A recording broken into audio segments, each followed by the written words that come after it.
All right, people, how we doing out there? Good morning to all. First things first, my name is Kenneth Bird. My company is Black Series Edition LLC with Crystal Ridge Technology Screens, which is going to have the Imperial, the Black Onyx, and we're going to have Gold Onyx, and we're going to have dedicated Christian cinematic screen paint for churches.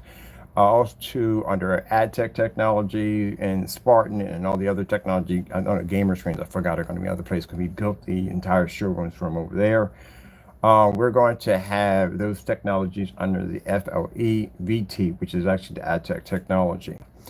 Oh man. So last night we got a notification from YouTube. YouTube, we got problems already as your own. My attorneys are going to be reaching out to you real soon because again, once we take this to court and we win our case, my next step is to file a class action lawsuit against YouTube because we have come to YouTube multiple times for all the stuff that these guys have been posting about our company, which was completely false.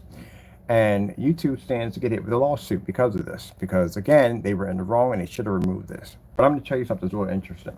So we know what Danny's real name is because the reason why we know what Danny's real name is because I shot a video and the video was I was calling him Danny Rogers. I don't know where in the world I got Danny Rogers from, but anyway, I put out the name under Danny Parker. Danny Parker is your actual real name. And the reason why we know this is because we shot a video. The video that we shot basically said criminal charges being filed against Danny Parker. Actually, this is true. Criminal charges are being filed against you because you were harassing my email, going into my business account and calling me a scammer. You basically photoshopped my pictures to make them look darker. You've made false accusations against my companies about my products being a scam. So yes, I am taking you to court and yes, I am filing lawsuits against you.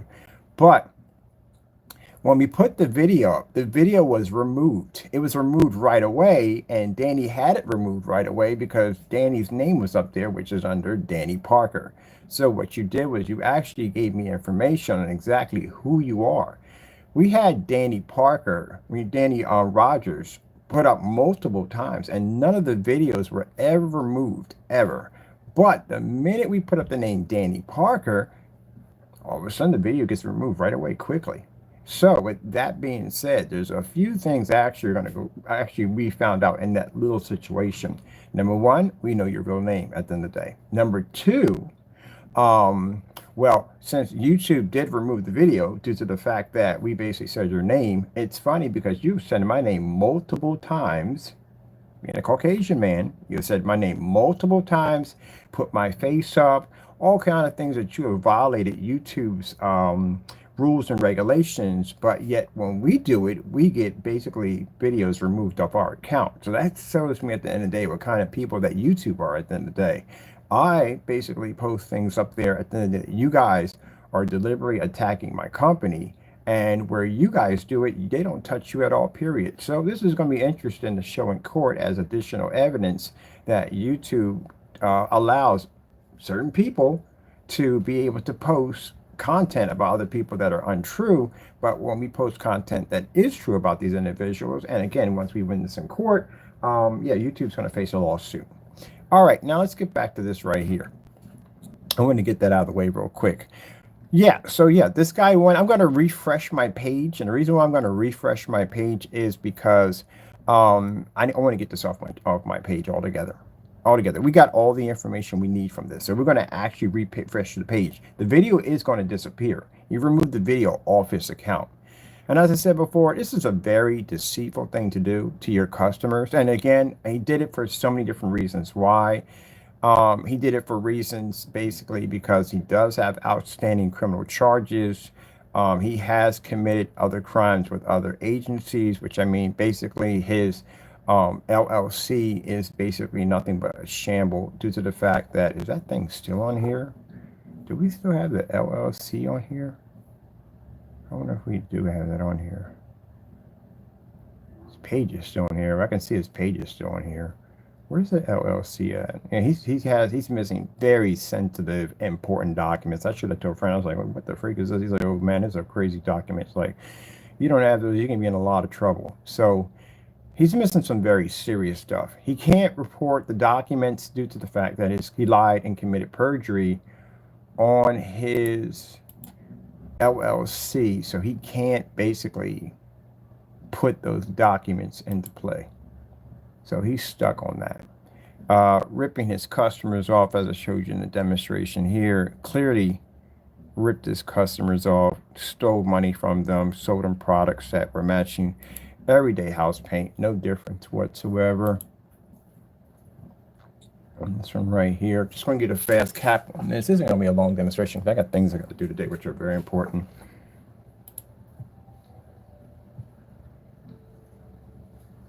It's just give you an idea like how far this guy has gone to rip off his customers.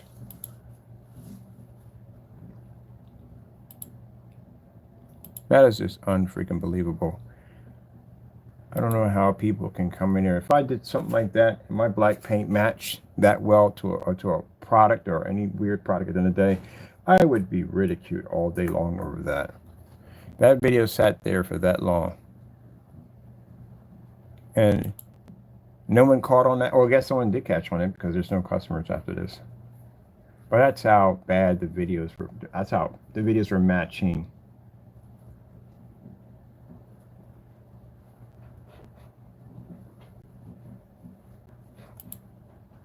No sound for this one. My sound all the way down for some reason. So, what are the results on this? All right, let me tell you what the results is. It doesn't produce. I don't know. I mean, for being a gray screen, the black levels is just not there from my projector. So would I use it with my P2 projector, even though it's 2 million to 1 contrast and all that stuff? No, I would not use it.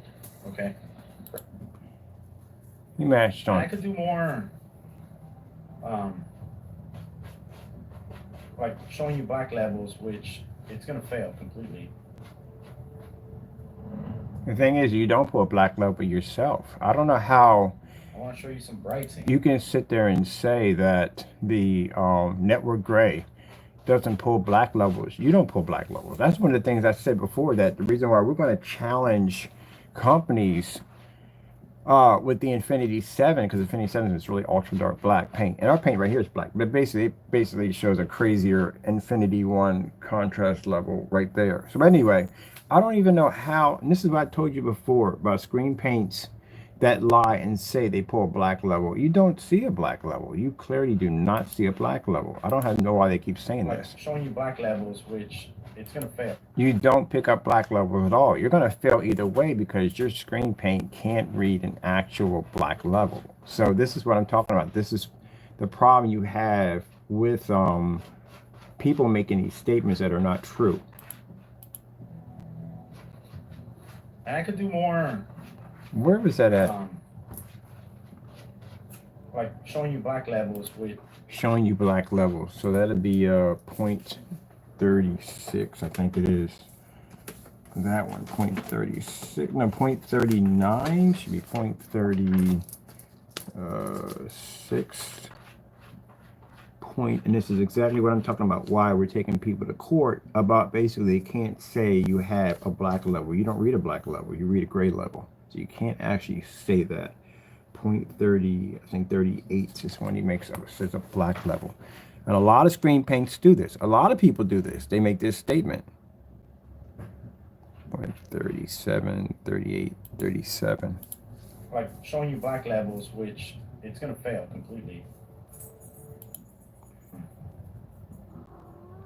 Like showing you black levels with. Yeah, you don't read black levels. I think I'm gonna go with 630, 635. 635 would be where it starts off at.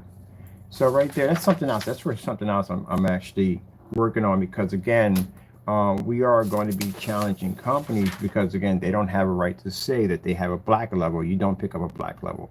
Your screen doesn't pick up a black level. The house paint doesn't pick up a black level. None of it picks up a black level. It's going to fail completely.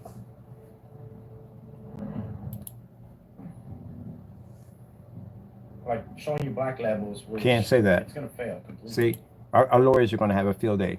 Just the end of this summer, we have an absolute field day on this. Because again, we can challenge your company. If you can't pick up a star field next to that screen over there, you can't pick up a 100% black level, you actually can't say that because you're going to have to basically explain the theory of black. That's a whole nother topic to talk about. But right now, yeah, you really can't say that. But anyways, look at this real quick. I don't want to do a lot of time on this. So basically in the video, this right here is a everyday house paint. This is a house paint from Sherwin-Williams, Network Grade 773.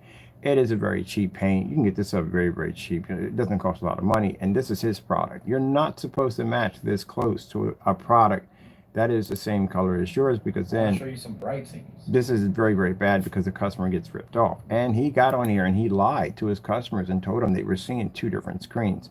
You may see a slight little difference in this one because it is actually lighter. And if it's actually lighter, that means the white levels would be much higher than this one. But as you can see, there's really no difference at all, period. And then we'll do some more black if you want. There's really no difference at all. And that's the sad thing about it.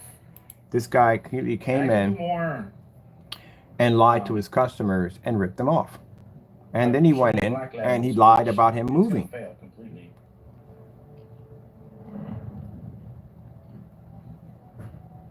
Constant nothing but lies. Some bright scenes. As you can see, same reflection you have here in the water is the same reflection. Matter of fact, there's a better reflection here because, again, it's a much lighter paint. Everybody knows if your paint's lighter, white screen is going to pull the highest white level. We all know that from the door. And if you show a snow level on a white screen, it's going to be 100% pure white because it's a white screen.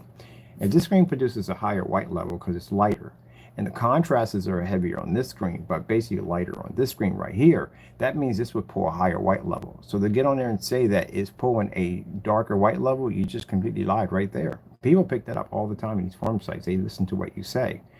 But you stated that at 635 that you have a black level. No, this is the reason why when I told you we have to challenge all these companies, you literally can't speak and say you have an infinity contrast level, you have a black level, you have a shade of gray, and you have to pick what shade of gray defines your product.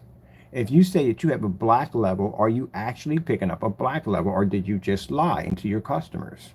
Now, see, before, when you didn't have black screens and they didn't exist, then you can honestly say that at one point, a dark gray screen, like a charcoal gray, was considered to be black at one point. I guess they can't tell you this because they weren't in that era, so they don't know anything about that at all. But yeah, charcoal gray screens were actually considered to be black at that time. Then when you had gunmetals pop up, they couldn't be called black screens anymore. They had to be called charcoal gray, and gunmetals became gunmetals. They became a really dark, like almost near black screen. That's where the gunmetals pop up. So they took that particular claim, but they didn't call themselves black at all, period. Then later on, the gunmetals started claiming that they pulled a darker level, so they saw black. That's what they would literally say. You pick up a black level. But now you have a screen that's actually black. See where the problem pops up?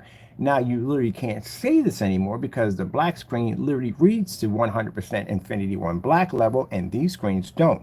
So this is why near the end of the year, my attorney is going to have this big task with a couple other attorneys are going to be taking these companies back and forth out of court that they have to remove anything that says the word black in it because you don't have that right. Yeah. You know something very interesting? You ever seen the red bottom? You ever notice that no sneakers have red bottoms at the bottom of them? You want to hear a little interesting thing I found out today from a lawyer friend of mine, and actually on YouTube actually confirmed it. And he said it, and then YouTube, another guy brought it up. Louis Vuitton, and I never knew this, Louis Vuitton has patented the right to have the red bottom sneakers. Literally has that right. Look it up. It's actually real. So if anyone comes up with a sneaker with a red bottom, you could be sued. And he's halfway across the planet right now.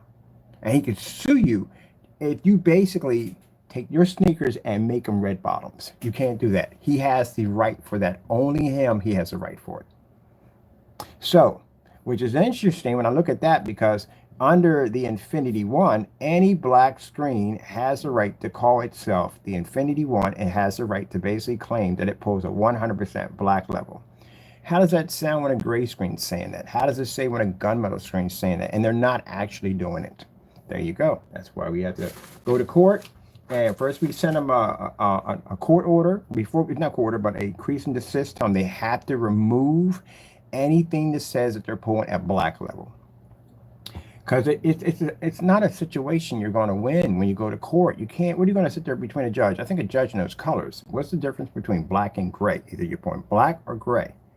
So again, they're going to have to remove that, and this is going to ruffle some feathers, but we don't care because you do not have that right to say that. And he literally said this in this demonstration. A lot of screen paints say it. A lot of them, not just him. A lot of people say it, but you can't say it. You don't have the right to say it. You pull a shade of gray. That's what you pull. How we find out? Turn out the light, stick you against my screen, take a basic flashlight, hit the screen, I bet you turn gray. If you can't turn your lights on and see a star field, you're not registering contrast, because contrast will fade with the lights on. But anyway, looking at this up close, just showing you that, look how beautiful the frost off the water bouncing against the rocks. You can't tell one from the other. It's both the same thing. And then we'll do some more black if you want. And the white, you're not doing any black at all, period. You don't see it. You don't pick it up. You got to really stop seeing that, because you really can't say that. It doesn't produce, I don't know. I mean, for being a gray screen, the black levels is just not there from my projector. So would I use it with my P2 projector, even though it's 2 million to 1 contrast and all that stuff? No, I would not use it. Okay, first of all, you know, the whites are really off. It's like an ivory color, like I said. They're really off. I'm not seeing any difference. The blacks are not even there.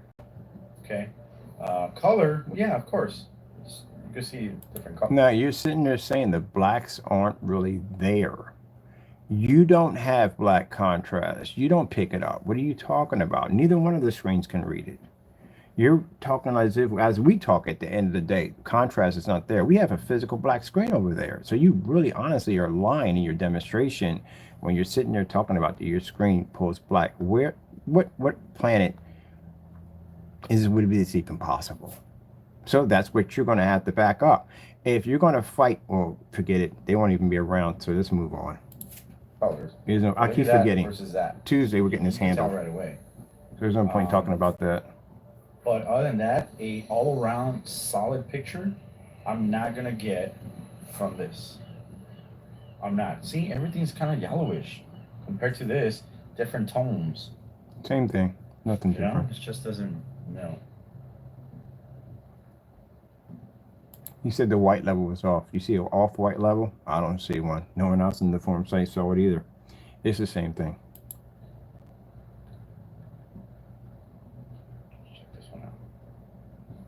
And as you can see, he's in a pitch black, dark environment, talking about contrast levels.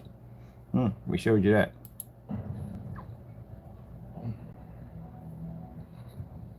And I could do more.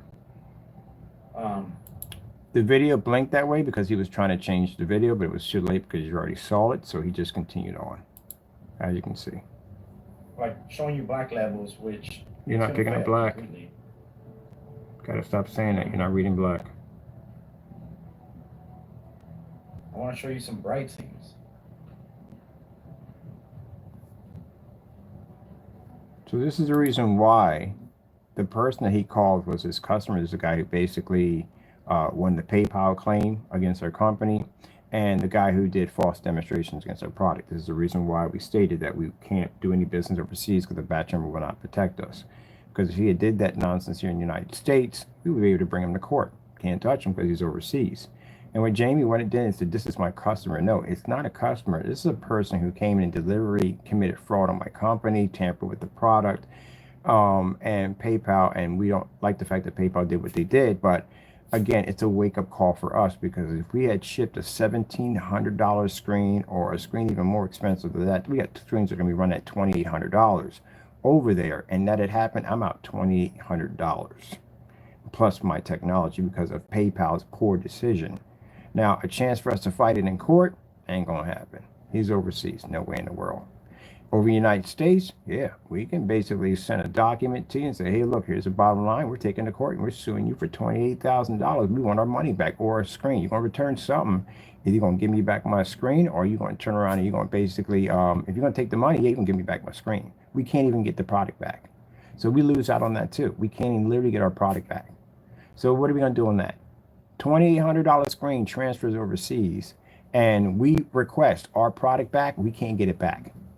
Because PayPal will say, oh, you don't have to send it back, so and so and so. So you let them rip us off, take our freaking money and our freaking screen, and we can't get the screen back? Yeah, there you go. That's the reason why we're not shipping overseas. That's why it was pulled. Because I'm getting my screen back one way or another. But anyway, let's get back to this. And then he goes and says, oh, this is my customer. It's the only customer. You don't have anybody else because only people that you can claim as a customer are people who already know your dirty shenanigans from the door. They support this nonsense. No customer in their right mind is going to give you $60 for a paint. And this is doing the exact same thing. No one's that stupid. That's why we couldn't find any customers after this video was shot. Couldn't find one. Nobody in their right mind is going to go through this. But no way in the world. Whites are off. Colors off. If our product is what it is, then again, there's no way in the world our customers, well, again, would basically buy our products. They would all have the same reaction. And I got to be on site on over 60 locations. So that wouldn't work either at all, period. As a matter of fact, we're probably going to be back over at the smoke shop because we got some work to do over there too also. But your product, on the other hand, doesn't work. And for 1 quart, if you don't have a discount, it's like $40 almost. 30. No, it's not on your receipt. It was 29 something, 97 or 27. So no, it's not. It's not that much money. That's a lie. $7.50, depending on where you're at. Taxes is my vary or something, right? But $7.50, depending on where you're at. This is why you don't have a discount. Listen to this. It's like $40 almost. 37.50. This is why you don't lie on camera, because this can get you in a lot of trouble. A lot of trouble.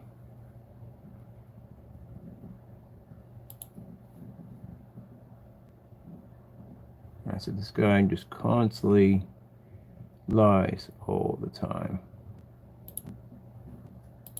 Your receipt on what you paid for the product is right here. You posted it. You didn't pay 40 or 35. You paid $29 and $29. We can clean this up a little bit here. There we go. You paid $29.99. That's what you paid for. And you got $1.50 off on your discount. See? You lied that fast. You lied that quick. You're a very quick liar.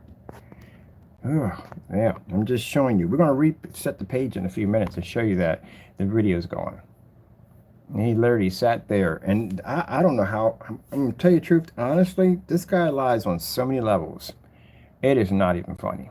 Sat there and lied in the video. Said he had a darker contrast. Clearly showed in this video he did not have a darker contrast. He washed out just like the house paint. The house paint picked up higher white levels because, again, it's a much lighter product on top of that because I've used Network Grade 773.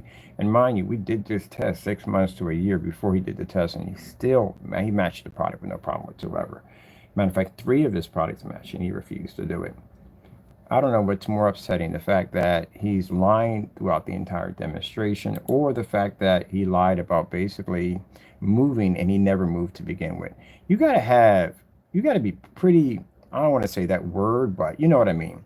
To sit there on a camera and lie about you moving to another place, even put a whole a little about my happy I moved, pain in the butt. So that is pretty sad. That is pretty desperate. Number one, it's desperate. It's extremely desperate. And when my attorney saw that, he could not stop laughing. I think I saw coffee come out of his nose. He said, this guy is terrified. He is terrified. He tried to make it seem like he didn't live there because he has not only us, there's other agencies looking for Fernando. He got himself in a lot of trouble. He has documents, like they've been contacting him. Once those documents are not updated on an LLC, they will contact you just about every single day, telling you, hey, we need these documents. Hey, and then they start getting more threatening. And then after that, they basically got to call him up and figure out exactly, hey, man, how come you haven't been producing these documents? They've been requesting that since 2023. You know how late he is on these documents? Now, he can't produce the documents because the documents are going to clearly show that his business has been around longer than 5 months because he committed perjury when he lied on the LLC. They're going to figure it out sooner or later, but they're going to figure it out a little bit faster because these agencies, the ones we got to go see on Tuesday, they dig through everything. And I mean, this is FBI. They dig through everything. And it's actually in those reports about his LLC and perjury. So guess what? They're going to dig through that too. Anything in that police report that we basically filed, any documents we bring in, they're going to go through everything with a fine-tooth comb, everything. And they're going to find out about the LLC. It's going to pop up. He committed perjury. There's documents missing. His account ain't exactly good standing. He is missing very serious documents. California LLC. Can't go in there, remove that. You can't tamper with that. You can't remove that because I'm pretty sure he'll try to get rid of it, but you can't do anything about it. You're going to have to, even before you can actually dissolve the LLC, you have to recorrect the problem that it started. So you can't go and say, hey, I want to dissolve this. Say, well, before you can dissolve this, you have records that are missing, and we need these records to complete to dissolve this particular LLC. I'm pretty sure he tried to dissolve it. Can't do it. You have to show those documents to complete the LLC, to complete the dissolvement of the LLC. I know this because, again, I've read through all those documents, and this is something he doesn't do. He doesn't read through documents correctly. He's fast to do things, as you can see, and the results come out horrible. Let me see. And this is what they're going to type in. They're going to go, because they're all tied in together, but they got more access than I do at the end of the day. So he can't dissolve it. He could have, if he basically had all his paperwork correct, he could have dissolved the LLC, but he can't dissolve it because there's documents missing, and they want to, say Crows, I think it's screen paint mix. Is it? No, it's Crows, I don't know. Cinemax Mix, sorry, Cinemax Mix. Yes, it's Cinemax Mix, LLC. Oh, too many L's on that one. There we go. So he's missing important documents. And this is what I mean by constantly lying all the time. His lies have caught up to him.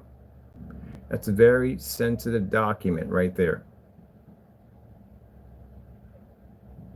And he's actually at that place right now. You try to make it look like he wasn't there, maybe because they're contacting him and they want those documents, and they will. They'll send that documents to his house every single day, a letter saying, hey, look, we need these documents. They're very important. Now they're going to basically intensify because now we're in 2023, and those documents have been missing since they were due on August the 20th, 2023.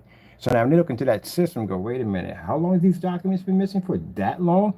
Oh, heck no. Then they're going to start hitting them, contacting them. That's why he's not only for us, for other people, he's also doing this for too. And again, like I said, Jamie has said some pretty nasty things to people online when he was hiding his address. He went to Instagram, and I told you how he got nasty with these guys over there because he made a fake Instagram account and he went over and tried to badmouth our company. And they were friends of us. They knew who we were. The guy knew it was a fake account. He came over and said, who the freak is Jamie Fernando? They knew his name and everything. They went to your site. They knew your name. They looked into everything. They figured, you tick somebody off, they're going to dig into your stuff. And that's what he did. He made a fake Instagram account, went over Instagram, started basically trying to slander my name, trying to make me look bad because I had this guy over who was a part of this bike club. Like they do all kinds of bikes and stuff. They do the wheelies and crazy stuff, but it's pretty cool. So me and this guy became good friends, and me and them did some business together. And he says, hey, look, you gave me a couple of free screens. I got a huge back, and I'll hook you up. And I was like, fine, thank you. So he went in, and he basically was getting, our numbers were jumping because he was advertising our stuff and people was buying our stuff, But Jamie saw it, and Jamie became upset. This is how bitter and how sad Jamie is. Because when we came in and said, look, hey, we got this guy, you know what I mean, he's hooking us up, so and so and so, Jamie got bitter about that. And he went in and designed this fake account right here, which the FBI will have a copy of this. And he went in and basically started acting like I was scamming people. And this is the account right here that he designed.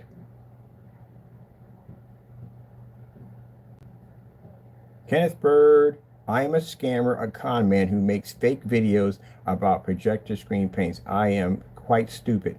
He uses the word stupid quite a bit. It's a telltale sign. And this is the literature that he was doing. Mind you, Jamie, because of this, you're being sued for copyright infringements because you used Q without permission. We never gave you any permission to go in and docker anything we have. But he was actually going there and spreading all this nonsense about us. So he got nasty with these guys. These guys knew who I was. And the guy came back and said, hey, this guy been here. Basically, he just mimicked your account. And he's over here carrying on and acting up. We want to know who he is and where he's at. Because this guy, and the guy was ticked. He was like, this guy had a nerve to come in here and basically talk all this trash about my family and kids and all that. He said, man, because we get our hands on him, he's done. He got some people looking for him. He got nasty with a lot of people. Same nasty attitude he shows toward me, he basically shows us people the same attitude. So it's catching up with him. And that's the reason why he went in and faked as if he was moving, especially sending us emails telling us he has moved, that he's not there anymore. Good luck trying to find him. I told you when I first saw the email, and I said, who makes a statement like that unless they're running? And he's running. But he can't go anywhere. He literally cannot go anywhere at all, period. Right, Tuesday, the official all the documents are registered to that building. All the documents for the court orders, everything will be registered to the building. The initial charges are already going to be registered there. He has already extra charges for basically the terroristic threats. He said that we're doing terrorist threats in Allentown and we're a danger to the police in Allentown. That's another charge that was filed. It's going to be filed against him on Tuesday. There's also bringing in the paperwork where he came to us and told us he contacted Allentown police. We're going to give that to the FBI. Also too involving sent his emails taunting us saying that he had moved and he was no longer living there, and the evidence we found that he was living there and that he faked the YouTube video claiming that he was not at the address anymore. That doesn't scream that I got people watching me and people coming after me. I don't know what doesn't. You could have just came, no, forget it. Other than come there with a handlebar mustache, but you know, it is. And then sat there and just lied to his customers right out. Okay, so as you can see, documents are missing, so he can't dissolve the LLC at all, period. Can't do it at all, period. And as we showed you, he claims his company, actually we have a document here printing that he said his company was 5 months, so we have that already. He's in a lot of trouble with this, a lot of trouble. And here, if he basically, I'm going to show you real quick. We'll go back to the original video before we refresh, right? Here, he says the video is a members-only video. Now, if it's a members-only video, that means we don't have access to watch the video because we are not a member, and definitely not a member on this channel. So I would have no ability to be able to watch anything in this video, right?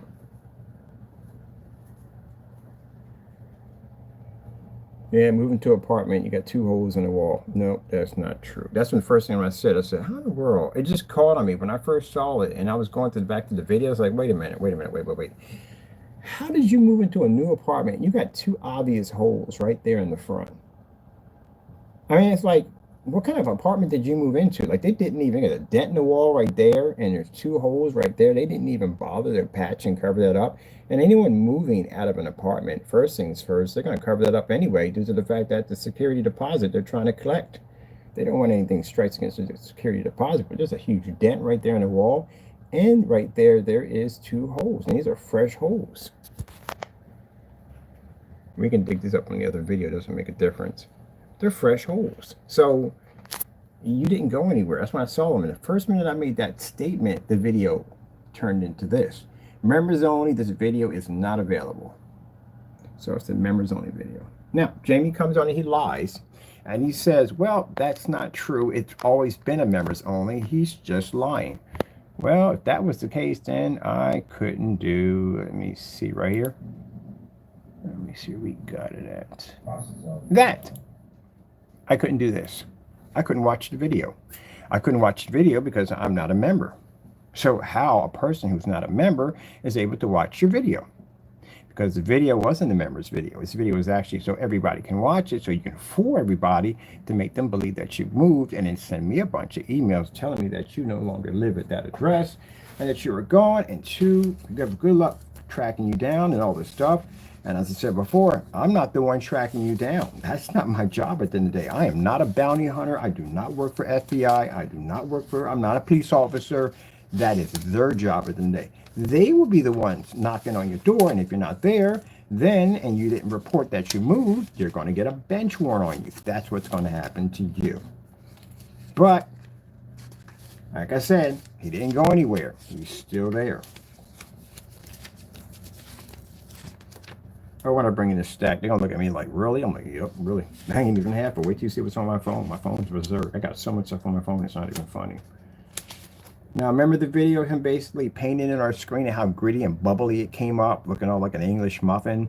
The same thing that Danny Parker's product came up. Yeah, you guys put water in your paint. I literally can see that now. You put a lot of water in your paint. We don't put water in our paint. That was the case. It would have never worked, especially on a cardboard box. That stuff would never work. And that stuff is fiberglass over there. It definitely wouldn't have worked on that. And the way you kept rolling back over the surface, we don't roll back over a surface that many times. Paint this stuff in no time at all. So yeah, you're gonna be questioned on that one in court too. Also, any video, anything we have, anything that we give to the FBI, they're going to be questioned on everything. So I'm digging up everything that I possibly can. I spent all last night documenting files off y'all sites. Now, I told you something. I told you before in the beginning of the video. Danny Parker, we know that's your name now. You know why? Because you told us, and I'll tell you why you told us. I have posted videos on you under Danny Rogers. You've never tried to have a video removed, but a video went missing off our account. YouTube contacted us and said they had to remove the video because of his name. So you just told me your name. See, when YouTube, when we watch stuff with them putting their names up and those we don't know if that's a fake or real name. We don't know that. It could be a fake name, could be a real name, could be anything. Wake didn't even put his real name up there. Wake put a different name up there. So he didn't put his real name up there. And he could have did the same thing too. So how do we find out? We do a YouTube video. We say, you're going to get charges filed against you. That's definitely happened. The documents you just on it, they're going to the FBI. So you already been charged already. But let's see what happens. So the minute we put that up there, that video went down. And the reason why the video went down, because who would take a video down with a name that's fake? We have videos up there under Danny Rogers, and they're still there. Danny Parker is the one that disappeared. So you just let me know your real name. Thank you. We get y'all every time. It's very easy. I don't need to say that I'm going to arrest you to post you. I'm going to arrest you. I'm going to get charges against you anyway. I don't have to put that on YouTube. We put that up on YouTube to confirm that is your real name before we go down and file those charges. So you just gave me exactly what we wanted. Just like when his address, a customer got mad and posted his address because he was upset by the product. And we said, hey, look what we found. We weren't 100% sure that was his address, but he told us because he went into this huge rant. He said we're doxing him and all this stuff. And I'm like, well, confirmed. That's his real address. And then later on, after he went through the whole complaint about crying about doxing his address, he made it an LLC and made it public domain for everybody. Karen. Definitely a Karen. So you just told us what we wanted. See, y'all don't think. Y'all too fast to jump. Easy to read you. So now we know your real name, and now on Tuesday when we go down, the actual documents that I showed on the channel are the actual documents that will be going down, including a bunch more where basically you have committed fraud, made false statements against my company, harassed my emails, the terroristic threats that we received off the email that you called me all these different names and blah, blah, blah, and made threats and stuff. Yeah, thank you so much. That's all I needed. So your name is Danny Parker. You confirmed for us. And on top of that, YouTube got themselves in trouble because these guys post my face constantly all the time. And the most weirdest stuff you can possibly think of, they say about me and do about me. YouTube has not removed any of their videos, even though we made multiple complaints toward YouTube, they have ignored it. But this guy came and made a complaint and they removed it. That tells you exactly what goes on with YouTube, if you know what I mean. And a nicer way of putting it. So YouTube, you got a lawsuit coming towards you, and a big one. And I mean a very, very big one. I'm going to hit the daylights out of you. because we gave you opportunities to move these videos. There's no way in the world. Even when I talked to an officer, he said, "Why are these videos still up here?" I said, "Well, we contacted YouTube, and YouTube didn't remove the videos." So he said, "Well, YouTube is just going to get sued." And yeah, YouTube's going to get sued. And we know you got the money, so we're definitely going to sue you for it. All right, let's get back to this nonsense real quick, because I'm going to be on this all day. I got things to do.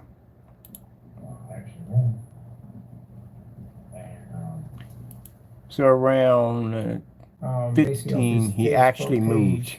Instagram accounts, just about everything you can possibly think of. Even signed to all the packages involving post Moving office mail in fraud. 2024. Accounts with post office. Oh, you got your fraud charges on top of Confirmation that. numbers back. We'll give you all that information. As a matter of fact, you got holes right here in the corner too. I didn't see that over there. Yeah, there's 3 holes right there in that corner, right over there. What place did you move in? You got multiple holes right there in the corner. There's 3 holes here, and there's 2 holes right over here and right over there. Gee will. Yeah. You never, that's why I said when I saw that, and the first thing I said in my mouth, I was like, oh no, he didn't move. He's still in the same spot. He's trying to throw somebody off the trail.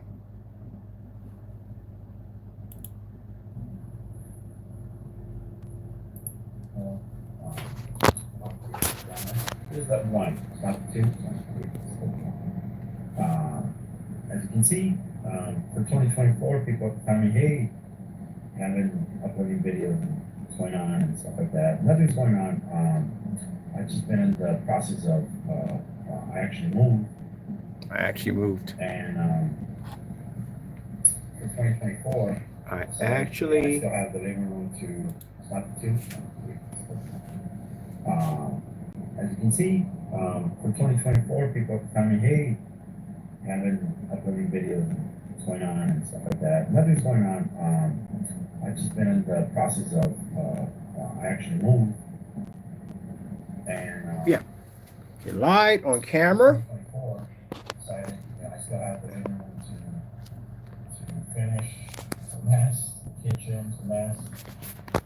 Just got the rooms done. Now you notice that when he said he actually moved, he said it really low. Stuff like that. Nothing's going on.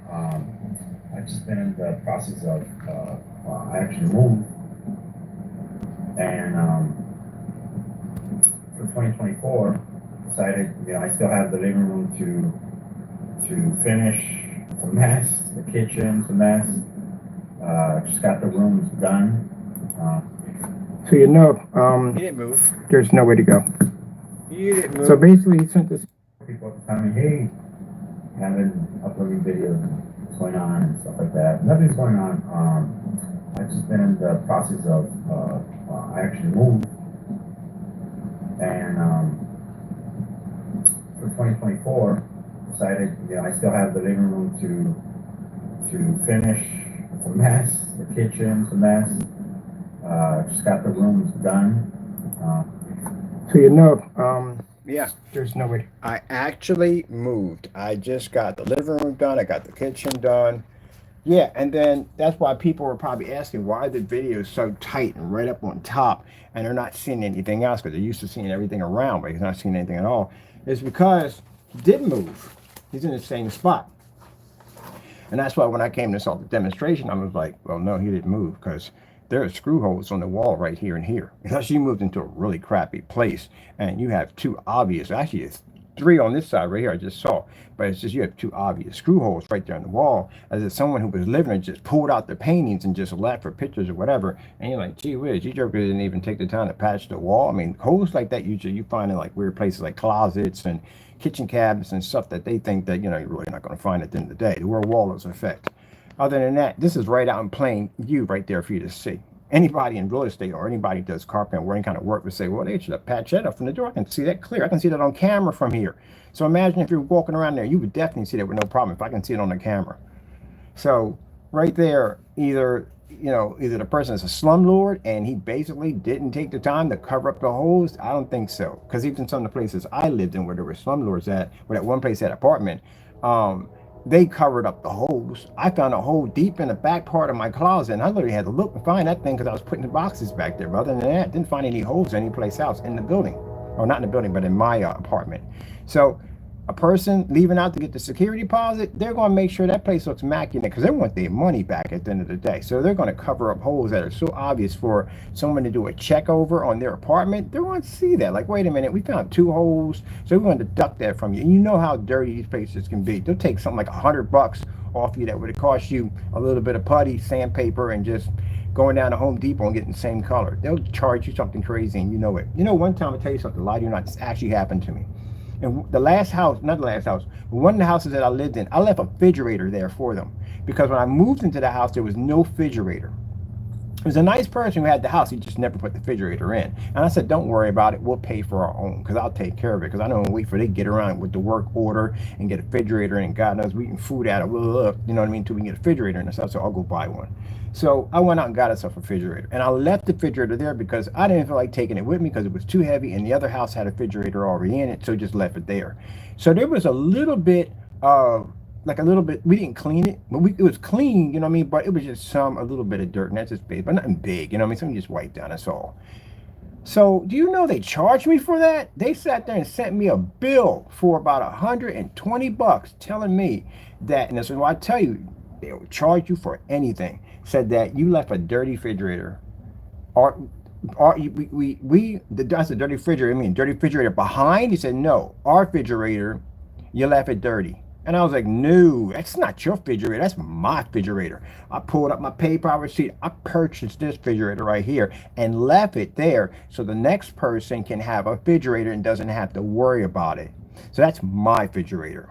And they said, oh, I'm sorry, excuse me, so and so and so, and put that money right back on my account. They deducted it off my account. That's what they did. See, that's what I'm talking about. So guess what? They'll turn around and hit you with some charge like, yeah, you damaged the apartment, and therefore we have to go in and charge you extra for the maintenance man is just going to come over and just sand down the rough edges and put some paste over top of it, sand it down a little bit more, and just match it over and done. You just paid like $50 for something and took them nothing to do. So again, people knowing this are going to go in and make sure that they don't have anything to complain about. Why would you leave 2 obvious holes right there? And then where the holes are sitting at, what painting would you be putting there? If the painting's up here, there's no way in the world you're going to put a painting down here. That doesn't make any sense. You put one big, huge sound bar across there so you can wake up in the morning and get blasted in the back of the head with them. No, it doesn't make any sense. So the minute I sat there and said, wait a minute, why are there 2 holes in the wall? When I came back, the video was marked blocked because he found out, I realized. And how you find out, Jamie? You were in my room. How else would you know that I made that statement? You were in the room. You're a stalker. You stalk me every single day. Any live stream that I make, you're in here watching me. That's how creepy you are. You're very, very creepy. So when I'm in here and the minute I said 2 holes, how would you have known that I mentioned 2 holes and came in to go in and block the video? Because we were going back in to look at the 2 holes, and I just remember we pre-recorded the video. We would see it anyway. So how would you know this if you weren't in the room? You're creepy. Jamie, it's something wrong with you, man. If you're in here and all my videos, I don't go to any of your streams, so you know, I don't go to none of your streams, none of that. You just talk crap. None of your stuff works anyway. We tested it all. The minute I was testing your stuff way back, many years back, when we were doing unboxing on your stuff, and I realized all that stuff was house paint. It was the same stuff that I've seen way back then. Nothing new, nothing different about it. We don't bother going in there and entertaining your nonsense. You don't show anything. You don't talk about anything educational, nothing at all. Now all you do is just speak hate all day long because that's all you have left. You don't have any products. You don't have any new products coming out.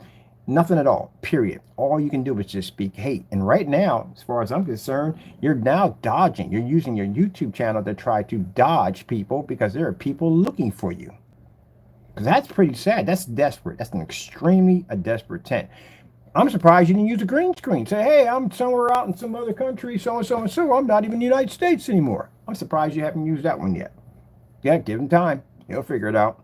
But anyway, that's pretty desperate. So let's look at your YouTube channel. You have gone from making screen paint products to just embedded in hatred toward my company. It keeps going, more hatred, more hatred, more hatred, and then other people you embedded with them, and more hatred, and then it gets right to the top where you start getting the criminal charges and the lawsuits and basically all the other stuff you gotten yourself into, and now it ends to this.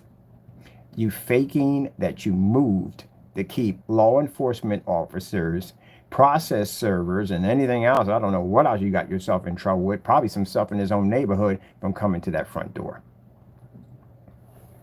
Because that's right there is a desperate cry.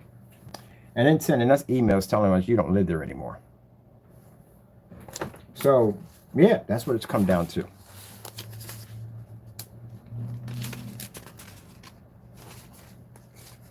Only problem is that doesn't do any good at all, period. They're going to come to the address regardless. It doesn't make a difference if you're there or not. They're going to be at the address. If you're not there and they'll call and say, hey, did this guy report in? Did he move or anything? No, he didn't. Get a bench warrant. That's fast. That's all. So you're going to be there when he beat on the door.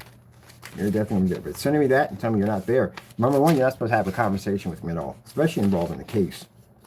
So you're not supposed to come and tell me, person who's basically prosecuting you, taking you to court for this, that I don't live here anymore. You can't do that kind of stuff at the end of the day. Come on. So yeah, he faked the whole thing. But I'm going to refresh that video. It's going to disappear anyway. But at least right now we got all this recorded, all this documented. So that's the reason why we document all the videos, because they go missing. You would have never found out about his product matching, house paint, and none of that. He would have deleted the video, removed it off the account. The only reason why he brought it back on, I told you about the dirt around his door, is unfreaking believable. That is right there, a violation right there. That's unhealthy. That much accumulation of dirt inside the gate. The guy sat there and said that the place had a pungent smell. The reason why he's running, he got stored, his place got served. Once your place gets served, then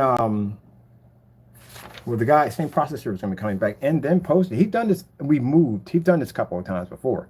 See, we have moved.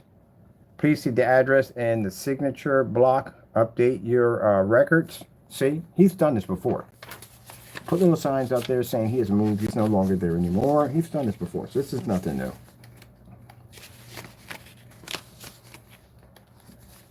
Doing this, you have already admitted your guilt. And I'm pretty sure it's not just us. It's basically also too involved in that LLC and those documents, because they do want those documents and you don't have them. You know, you really should have read through all that paperwork to realize that Californians are the only ones that go through an LLC like that. I actually looked it up. I was curious, like, wait, they're the only ones that have to go through that? Like, yeah, you guys are the only ones that go through that.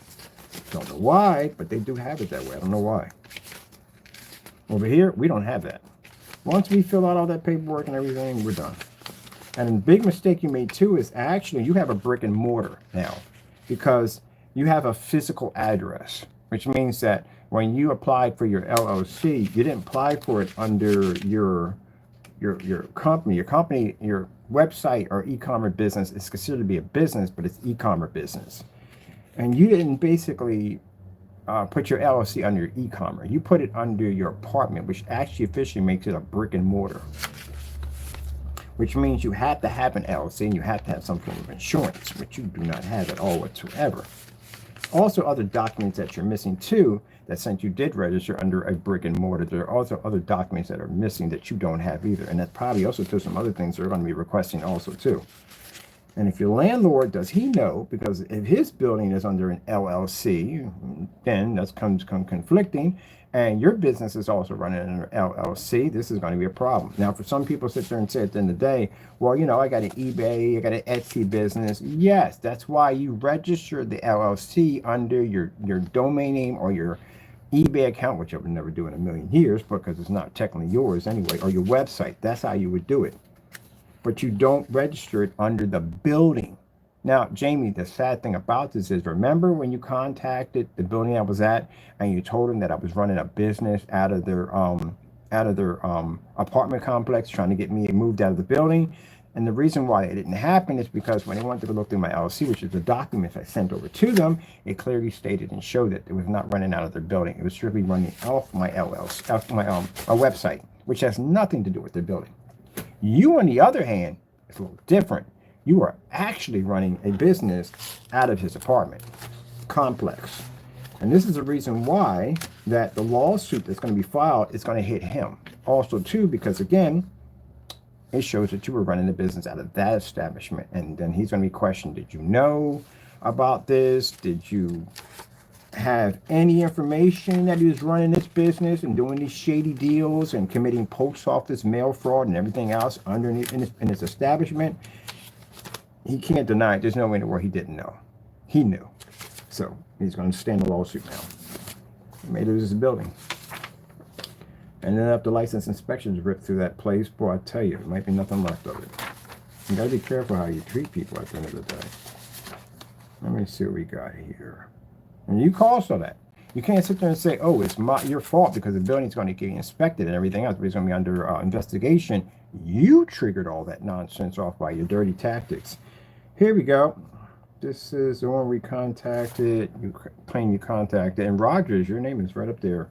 Or Ridgers, or whatever name is on top. But they'll trace all this. This will all get traced. All these emails get traced. That's why I said bring whatever you want, because they're going to put a trace on all this stuff. So either it's one of your fake names or whatever, but your name comes up in there as Crow.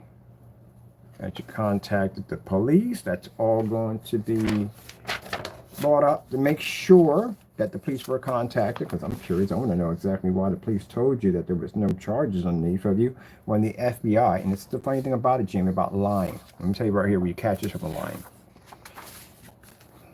How this works. If the no charges at all, right?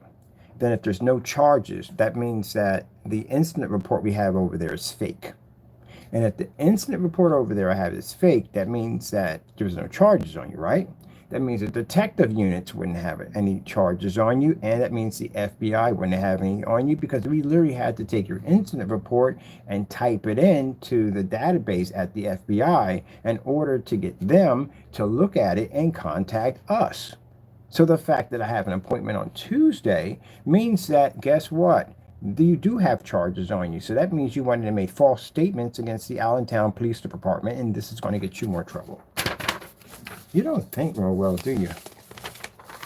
Here we go. I said be careful what you say out of your mouth. Things pop up. So this whole email basically about, I can't wait to read through this, how he's telling us that we don't have a case. There's nothing you can do against them. You can't spell destroyed? Oh, gee whiz, you wrote this. You literally wrote your own email and sent it to us as another person? All right. I'm going to tell you why this is Jamie's handwriting. All right. Jamie's writing. Going to destroy you. He can't spell destroyed. He spelled destroyed. D-I-S-T. Oh, my. It's not. You don't spell destroyed that way. You can't spell at all. This is how I know it's you. Because your spelling is so bad. D-I-S? Really? You spelled destroy D-I-S? Let me help you out here. Oh, gee whiz. Jamie, it's a shame on you. I swear you can't spell for Jack. Destroyed. Destroyed. D-E-S-T-R-O-Y. Not going to destroy you. D-I-S-T-R-O-Y. You can't spell. Literally, you can't spell. You wrote this nonsense. You wrote this nonsense. Try to claim as somebody else. And you basically wrote this. You know why you know also too? You know where you said, Dear Kenny Wendy at the end of the day? Remember the picture you posted of me with the little Wendy's outfit? Yeah, this all links up to you. Jamie, you wrote this nonsense. And then put at the bottom another name by another person. I told you he sends fake emails.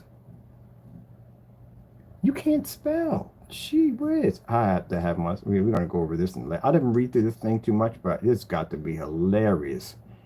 He spelled destroyed. D-I-S-T-R-O-Y.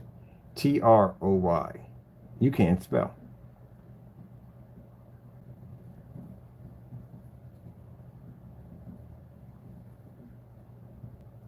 He says he has full-blown proof that I'm scamming people.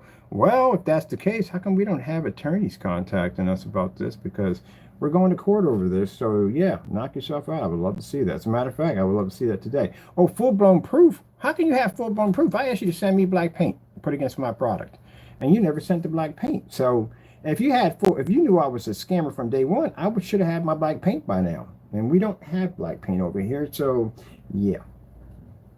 Good. Yeah, the FBI will be reading through all of this. This is interesting. Crows already called the Allentown Police Department. They said you came by. Oh, yeah, this is going to get you in a lot of trouble. Making false accusations about the police. And police, and they said you came by once. Came by once. That's going to be hard because you know what? They have a camera in there. You know that, right? When I walk in there's a camera that records everything. I've been there quite a few times, so that's going to be a problem for you right there. Matter of fact, I was down there yesterday. So anyway, yeah, this is going to be interesting. Let's see. They could do. What do you say? They could do for you because there's nothing they could do for you because it's not in their jurisdiction. That's why FBI has it. We have to go in there and file the case. FBI has it now. Let me see. You need to file a complaint with the online side. We did. That's why we're meeting up on Tuesday. So yeah, it's already happening already. That's been done already. You're already on that. And in order for that, you have to go to the police. You don't have to. Well, Jamie doesn't know how things work. First, know how to spell before you write stuff out. But you have to have an incident report. You always have to have an incident report. And then you file the incident report with them. And then they go from there. Here's how things work. Let's see. Any weird stuff in here? Crime. I don't know what's worse, man. The fact that basically you try to make it sound like you don't live here and you basically got busted in a YouTube video and still living in the same spot. Let's see. Because I'm let's see everything in cyber crimes and let's see. Receive is telling you why are your sentences so short and you're supposed to have capitals. What a freakish capitals. Look. You cheated me. You cheated me? Refund because of PayPal said you cheated me. Oh, so now you're making false statements that PayPal said that when we won our claims against you, that I cheated you. Yeah, see what I mean? That's what I'm talking about. This guy has got some problems right here. Right here. Testimony from me and you had to give me a refund because as PayPal said, you cheated me. Well, if that's the case, Jamie, you would have one of those little statements that pop up and saying that basically you won the case. You've never won a case against me. You lost every single one. So now you're making false statements that PayPal said that you cheated me, but stop it, man. Just stop it. Turn the door. Cut it out. You don't have any batch numbers on your products. They don't work. You're right there in the video yourself, matching house paint yourself. We don't match any house paints on videos. You do that kind of stuff at the end of the day. So forget it. And our stuff all has batch numbers sitting on top of it. None of it worked. And out of those containers, none of them would have worked at all, period. And you just try anything you can.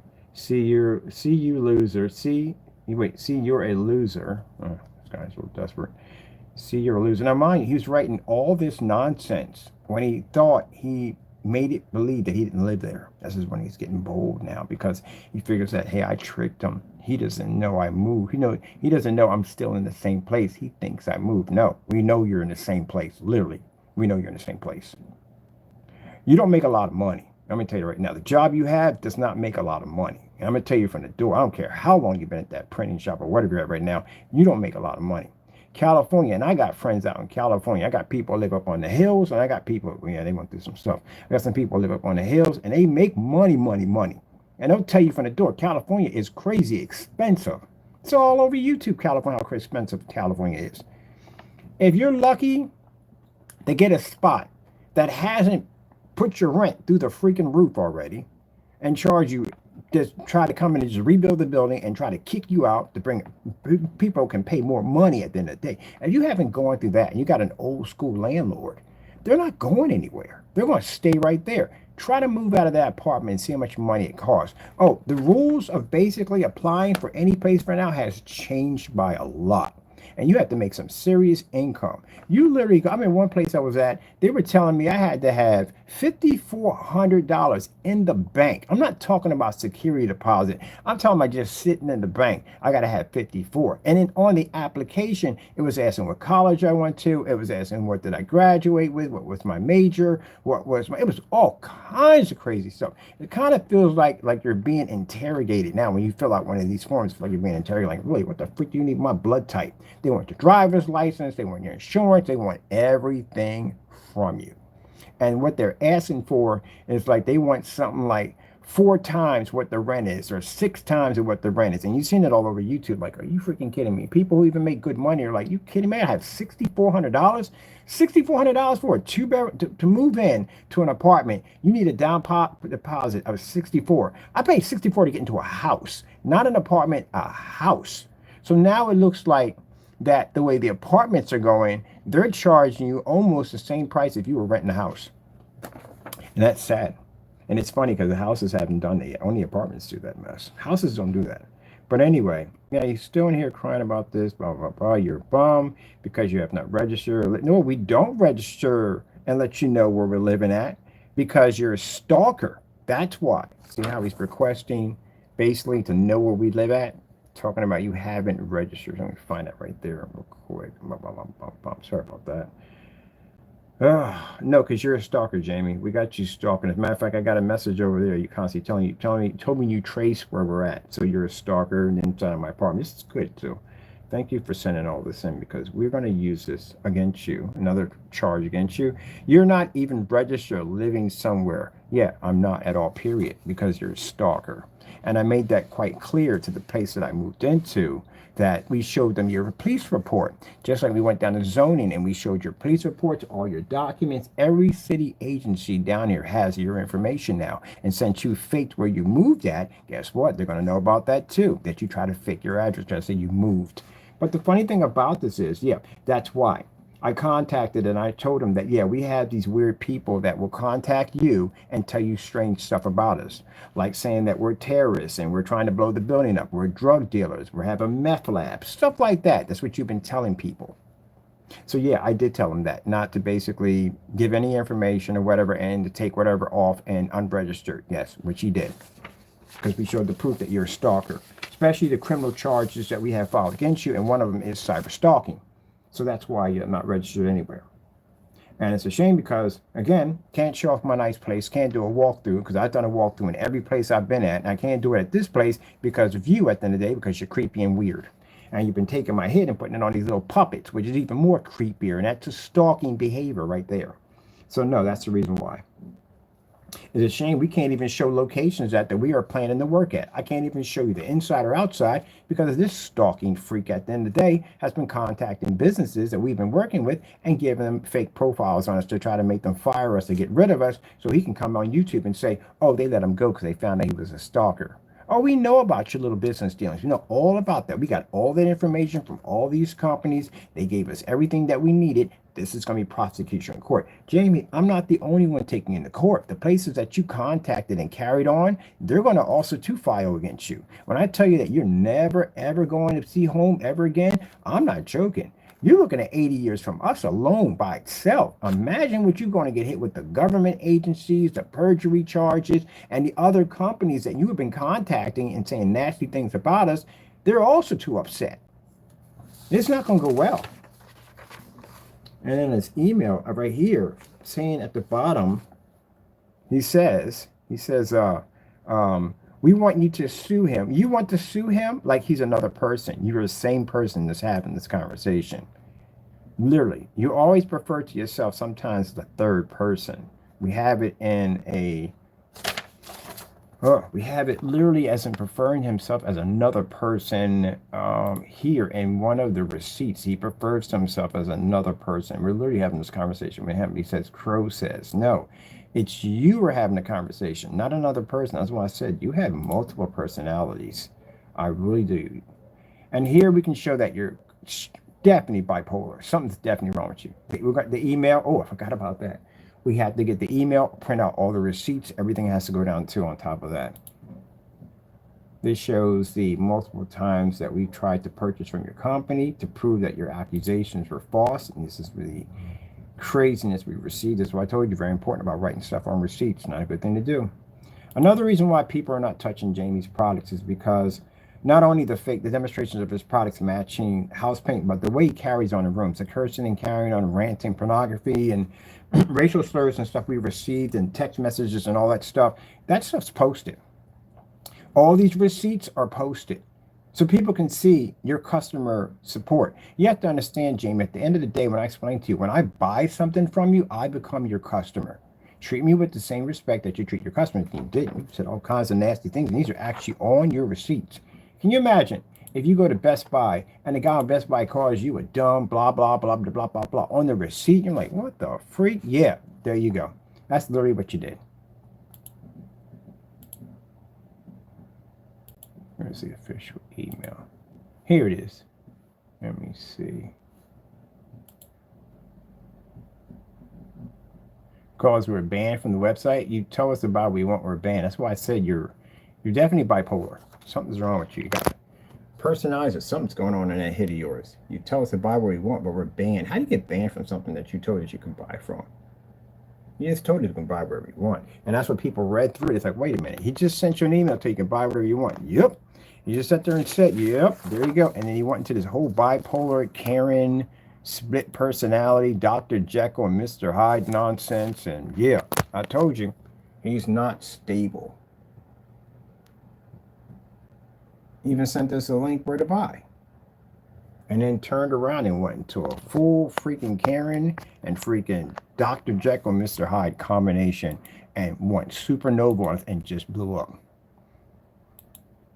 No, you don't want me having people go pick up your products, but when we come down to buy them, this is what we go through. Second personality, I told you. Crow said, who is the person that we're talking to now? Because at first we're just talking to you because you're sending us these weird messages, but now he says, Crow says you are banned. No, Jamie, that's you, because you got a habit of putting capitals in the middle of sentences. It's all over your website. You constantly do this on your website. You constantly put capitals in the middle of sentences. This is your writing. So who the heck is out living in your head? Is Sarah there? Crow says you are banned. If our product is garbage, why do you order it? Because you sent us a letter telling us that we could buy whatever we wanted, you freaking nut job. You're crazy at the end of the day. You literally right there just sent me a letter. Buy whatever you want. Order with confidence. And then you send me another message saying that Crow says. So who am I talking to today? Am I talking to you? Or am I talking to Sarah, Frank, John, whoever? Who am I talking to? Literally sat there and said, why are you buying our product if it's such garbage? Because we're bringing it down for testing. That's why. All right. Again, that's what we go through. Unbelievable. I thought you were going to tell you he has two personalities. I'm not joking. He has a couple personalities in there. All right. Let me see. Let's not keep this long. Let's do this. Let's do the refresh on the page. All right. See if it's still there. Oh, it's still there. Yes. Yes. So we're not going anywhere. We're going to keep it. We're going to have some fun off of this. I'm going to be sending this out to a whole bunch of people. It ain't go anywhere. Usually what they do is they basically say that the video is marked private, but we still have it. It's still here. Oh, man. Wait. Let's go into what he actually, when he lied in this demonstration, because remember, he marked it private. Members only. So I'm not a member, but I'm able to watch the video. That's a members only. Not even a member in any way whatsoever, but I can watch the video right there because I pre-recorded it. So, yeah. I know he's probably thinking, but that's a victory too that it doesn't show. Jamie, the video is marked members only. I'm not a member on your site. I can literally go in and I can watch the video because I pre-recorded it. If the video was members only, I couldn't get a pre-record because I'm not a member. Simple and plain. I'm just thinking that when you open up a door, do you have crypt notes or cheat notes on your hand? Because the way I have to explain things to you just don't make any sense. Like, I have these conversations with kids when I say, hey, don't do this. This is going to happen if you do such and such and so. You know, and I can't talk to you like an adult because it's virtually impossible to do so. You had this lie going on for 1 month ago, really, and had a nerve to put in the hashtag tag moving in fun? Really? Moving in 2024 is a pain in the butt. I am happy to start fresh this year. Wishing you guys the best in 2024. Really. You didn't go anywhere. You know, you're just as bad as people with fake vacations. People that sit up there with the green screen and basically say, hey, we're in Hawaii. We're in Hawaii. Had the music playing in the background. So we'll be back in a couple of weeks. And it'll be in the same house. People who do that. If you want to sue him, then it's up to you. Fine him. We just did. We found him already. Still in the same spot. He ain't going anywhere.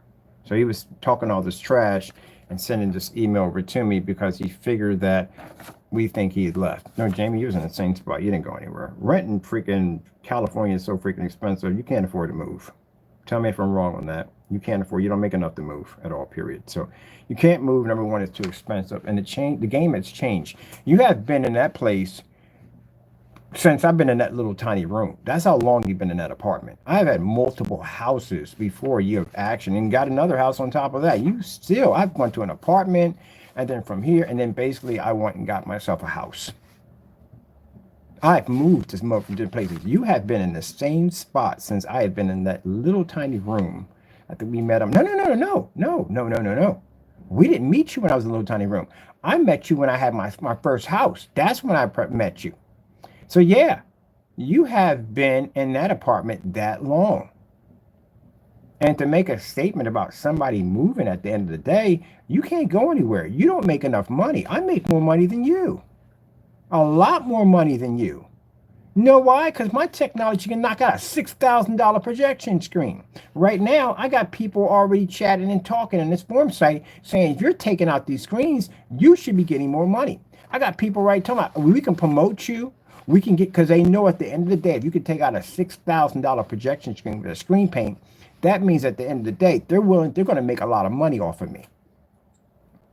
They can promote that product and people will buy by the buttloads because they know that in that high class, in that area, not saying high class, but in that area where they buy those projection screens like that, where they drop $6,000 and $7,000 on the screens with no problem, that clientele they want to hook me up with.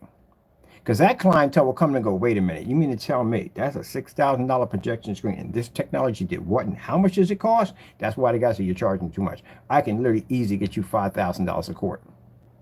$5,000 a quart for that technology because I can knock out a $6,000 screen. And a quart of that technology paints up to a 160-inch screen. That's why I got some people that they're talking to me about, look, you got to do something, man. You got to do something because this right here is crazy that you're actually showing this off at the end of the day and you're not getting that money. So that's why I'm going to have some products that people can afford. And I'm going to have some high-end technology that, like I said, like the Spartan. You only make 20 of those in the entire world. If you're even lucky to get your hands on one of those bad boys, you got a crazy bragging rights. And the Spartan will take down any screen that it touches. All our technology has that capability. I just did a demonstration. I just showed the video I just launched a few minutes ago with the box. I just showed him that. He was like, you got to be kidding me. A cardboard box. You took a cardboard box out of an alleyway, converted it into a screen, and used it to take out a diamond. Yeah, we did. Or any other certified screen lays against that cardboard box, they can't beat it. My window over here is higher than certified. My tabletop is higher than certified. That screen over there, fiberglass made out of plastic, is higher than certified. And a cardboard box that I found in the trash can take out a certified.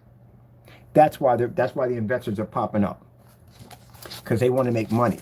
Somebody wants a bigger boat. Somebody wants a bigger house. Guess who's the ticket to make sure they get that product? It'll be me at the end of the day. But at the same time, I have to keep my prices reasonable. So the only way I can do this is the VT, the site we're building under FLE, the VT, that's the site that's going to have the high-end technology. As a matter of fact, the page that you see for the Spartan is going to be removed. The only ones I can't remove are the gamers because they're too big. It's just too much stuff on the site to move them. Unless I get somebody else to do it. If I pay a web designer to go in, then we'll take it off the site and transfer it over there.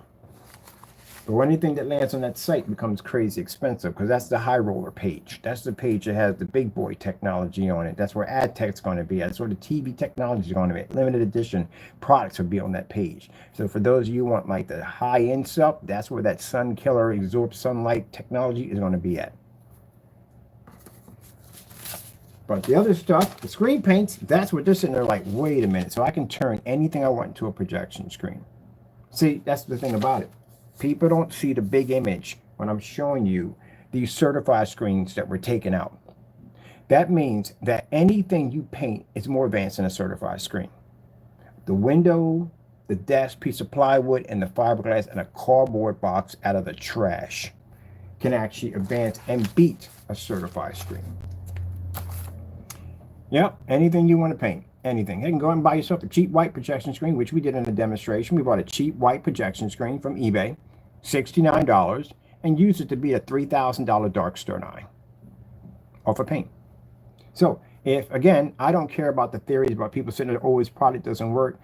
You know, at the end of the day, forget y'all. And the reason why I say it at the end of the day, I got so many customer demonstrations, it's not even funny. And then when the time I hit off this year, 60 different locations, people want to promote my product at the end of the day, I can see nothing but sheer jealousy. That's all I see. This is why people do stuff like this, get caught, get busted, and then go to desperation measures because they know they messed up at the end of the day to do dumb stuff like this. No. Yeah, I'm going to get paid this year. I'm going to get what my product is worth at the end of the day. That's what I'm going to do. Man, you got to be kidding. That's the jealousy factor. My stuff didn't work. Ain't nowhere in the world I'm going to push sunlight through a freaking piece of a screen. That would never function. That never would have happened ever. The customer, we did the fish tank through the glass. That would have definitely never happened on those projectors. No. The customer who painted a giant screen to her wall, that wouldn't have happened either. That wouldn't even have worked either at all. So how is it possible that one person who made a false claim against us, all of a sudden, all the work, everything we've done down through time is now tainted because of one person? It doesn't work that way. That's why we see these people in court. We'll sit before a judge. We'll show our history of technology, customers, demonstrations, tests. Heck, you're going to even paint that screen in the courtroom, even if you don't like it or not. Show that product works 100%, and you have no way of winning this whatsoever. So with that being said, you're just going to owe me a ton of money, and demonstrations like this are not going to help you. So you've already told me when you do a demonstration like this, it clearly shows that you are afraid. And you send me emails all bold and you can't find me and this, that, and the other, and good luck, blah, blah, blah, and so and so and so. And you do something like this, Fernando. Do a fake demonstration and literally put a message at the bottom. And had a nerve to put down, moving is such a pain. What did you move? Nothing. You just moved your derriere over on top of this freaking bed. The only moving you did was basically rearranging the bedroom to make it look like you moved. I mean, come on. You have to think about it, people. The mental state of sadness. How desperate do you have to be to literally go in and move your bed around to a section that you think no one's going to recognize and try to dress it up like it's a whole different area, get on camera and lie like you really actually moved? The only moving you know is when you first moved into this place. I know moving. I've done it multiple times. It's a pain in the freaking neck. I can honestly say that. To box in it, not an apartment, to box a whole freaking house up from top to bottom, organize everything, and get enough boxes because you're going to be spending money for boxes like there's no tomorrow. It's like when you're moving, you become an automatically box fiend. Like boxes is gold to you after that. You're like, oh God, there's a box over there. You become a box fiend. You would literally get out of your car to grab a box to keep from going to Home Depot and spending $3 a pop for a box, which I had to go do because there was no boxes in my neighborhood. So you literally become a box crackhead because you will fiend for boxes. To box all that stuff up. And then once you get everything boxed up, you got to move all that stuff onto the truck if you're doing it yourself. Then once you move everything on the truck, you got to drive it to the place. And then when you get there, like, oh, great goodness, why can't we just leave everything in the truck? But you can't leave everything in the truck because there's nothing in the house. So you got to move all that stuff into the house. And once everything is inside the house, you're sitting there staring at Box City like, I'm just going to grab what we need. But God forbid if you didn't write what was on the boxes, then you go into your own form of Indiana Jones in the temple of what the freak could be in the boxes, trying to figure out exactly what's what. And you got to dig through everything. And it's a huge mess now in your environment. But I marked my boxes last time because I learned. So you just pull out the essentials: kitchen, bathroom, and of course you ain't packing your bed. What I do is ahead of time I buy air mattress because there's no way in the world I'm putting no bed after going through all that. I just blow the mattress up, set up a little TV because I know where the TV that all my technology. I grab a little TV or phone. One time I was just on the phones because I wasn't unpacking jack when I got in there. So air mattress, that's a good trick too. Buy an air mattress ahead of time and a cooler. So put all your stuff in your cooler because you might have your refrigerator in there, whatever. That's what we went through. And buy air mattress because you don't feel like sitting up the bed and you definitely don't want to sleep on the floor because you wake up with back problems. You ain't moving jack the next day. Buy an air mattress, blow it up. That's what I did. Sat in the corner, ordered some food, and just basically just watched stuff with cell phones. That's it. And then the next day, good and rested, get up and then unpack that nightmare. But she's a workaholic, so guess who unpacked the house? I did. Guess who packed up the house? I did. I did all the work. She just drove the vehicle from A to B because that was part of the deal. I'm like that when it comes to packing stuff up. I got this thing where everything has to be done a certain way, or basically it drives me nuts. So that's why I do it all. But anyway, yeah, that's a lot of work. Then once you get everything situated, then you got tons and tons and tons of boxes. This is why when I moved into the apartment, I put everything in trash bags. Boxes take up too much room in the truck. The bags are nice. We put them in there. They're easy to carry, easy to drag. I got to drag a bag down the hallway, makes it easier. And then when I get done, I got tons of trash bags left over. I throw out trash. Got trash bags I never had to buy ever again for a long, long time. So you learn things as you move. But you don't know this experience because you have never moved. You lied moved. All you did was basically take your bed and swing it around against the wall and then removed whatever paintings or pictures you had here out of the way and sat on the bed with a camera in front of you and lied that you had moved. That is pitiful. You don't even know what it's like to move. Especially that lower back. That lower back is something else. Walking up that little tiny plank of metal when you're going into the truck, especially when you're carrying furniture. You make one wrong move and take a foot off, and that's you, the furniture, and whoever else is on the other end going off the side of the truck. And you got to pad everything. Oh, wait, what about the packing part? That's the other nightmare part, where you have to pad and pack everything. Everything glass, how you pack it, this and the other. And I had freaking 2 of these freaking oil-filled PCs that I built, and them suckers were submersibles, and they were heavy as I don't know what. I had to go to get these giant plastic containers. I had to pad the inside of them and drop these in the container just in case the oil had leaked out. We don't have oil all inside the truck. And remember, there's a security deposit for all that stuff if you mess anything up. So a whole lot of stuff like that. And then I got equipment, projectors, screens, all that stuff. And I'm worried about her driving at the end of the day. Like, my stuff is going to get wrecked by the time it gets there. I'm going to have to redo all this stuff again. Yeah. It's nerve-wracking. It's nerve-wracking like you wouldn't believe. And then on top of that, if you have the truck out too long, you got to pay extra for that too. So then you got to unload everything in there, get the truck back, drop the keys off so they don't charge you for anything extra. Jamie, you don't even know what that's like. You're going to fake move at the end of the day. Sit there and talk about all this. No. One of the things I noticed when you said, I just moved, you said it real quietly. Then you spoke loudly on the other things about the kitchen and stuff.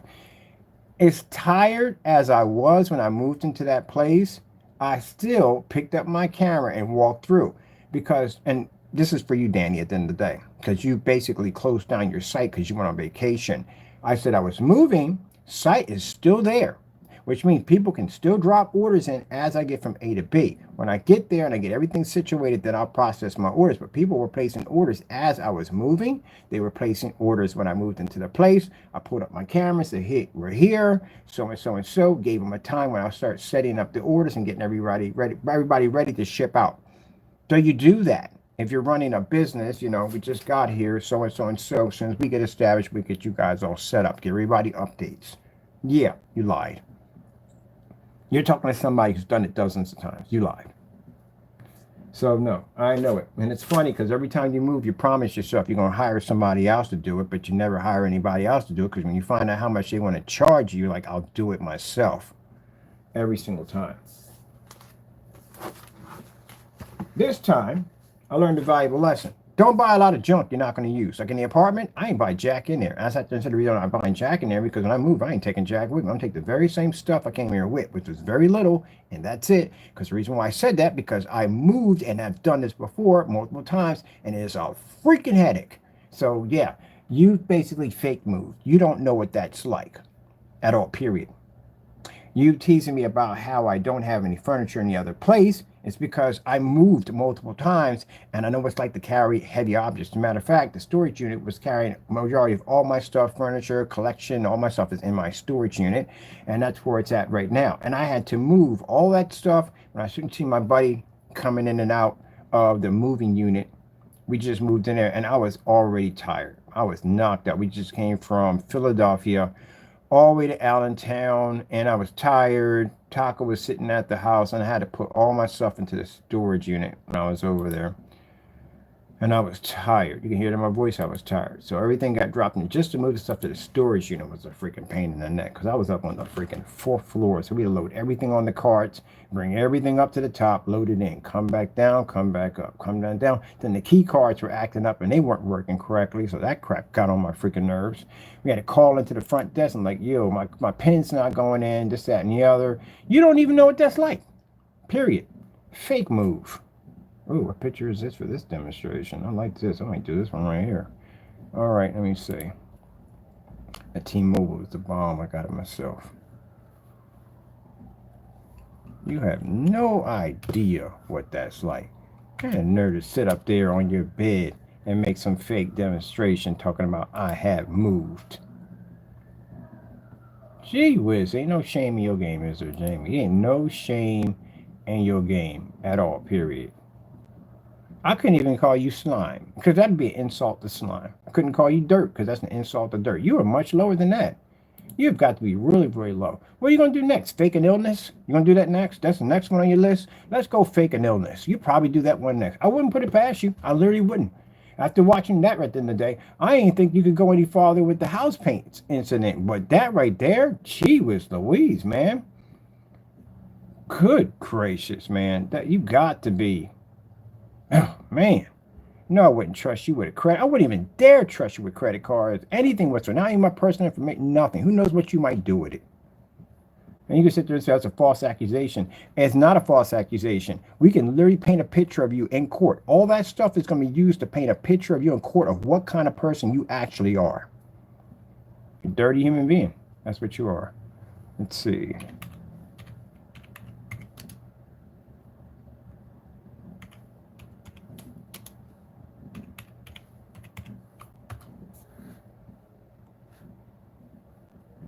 Hey, did you show your keys?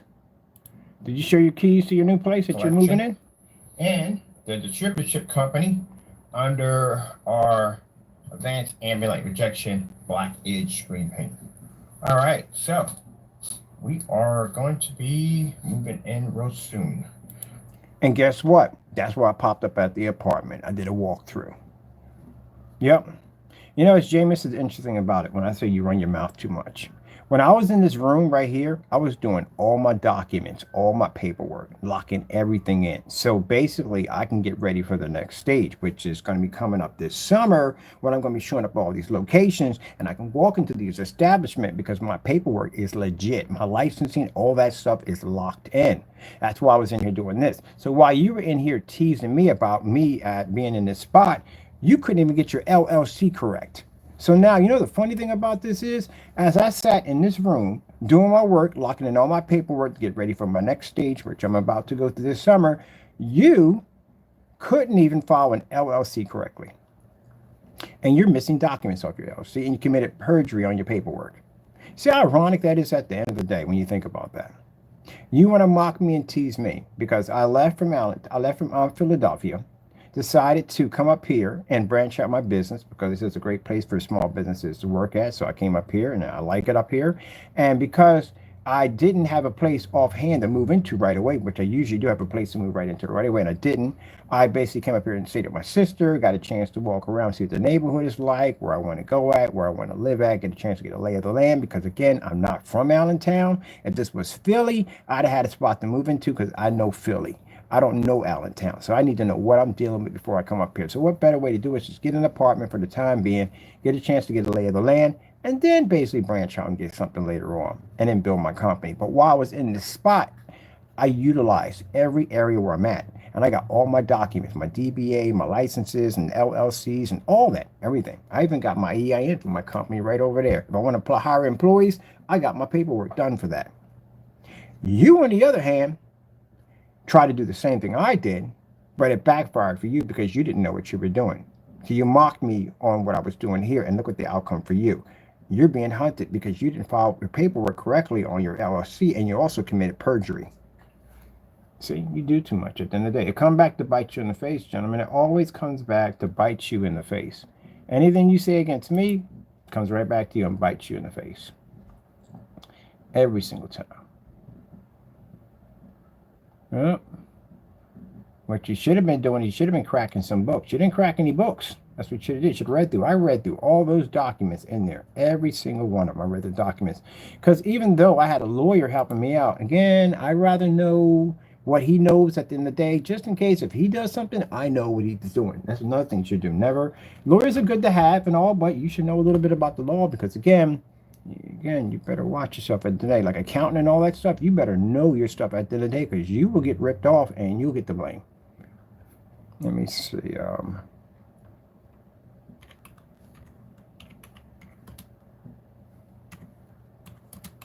Gotta have all that done. And if he had read through that paperwork correctly, and it says it right there, it asks you about your LLC on where you want it transferred to. I've done one. I read through all that paperwork, and basically it asks you if you have a brick or mortar, or do you have a web base or e-commerce business? And you checked off basically brick and mortar because you probably don't even know what an e-commerce is. So if you don't know what e-commerce is, and what you do is you Google what is e-commerce, and it'll tell you and explain to you what it is. That's called research. Every time you come across something you don't understand or you want to educate yourself on something, you go to Google, look at it, then you go to other places and look at it, see how everybody's point of view on it, because everybody's a different point of view, and you educate yourself on it. You were too fast to act. That's why you messed up. And question I have to ask, do you have a license to sell in the state of California? That'll come up too because you don't have one. Do you have a DBA? You don't have one. Let me see. Oh, shoot. Why are we over there? We're in the wrong side right here.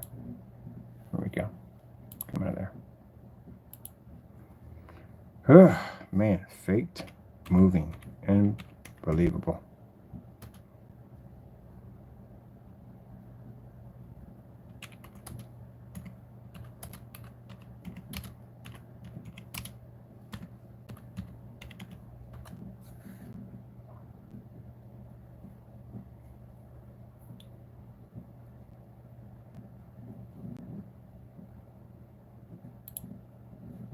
Okay, yes, I'm knocking over the broom behind me. Hi, This is what you would have showed. Kenneth Bird. I am the creator of Crystal Edge Technology Project. You do a last demonstration at the place you're at. So this is a last demonstration where I'm at. I'm basically showing that we're leaving the building because I'm not going to be here anymore. I liked the place. It was nice. It was just too small. I outgrew it because you outgrew a place pretty quick. And it was just me and another person. We outgrew the place.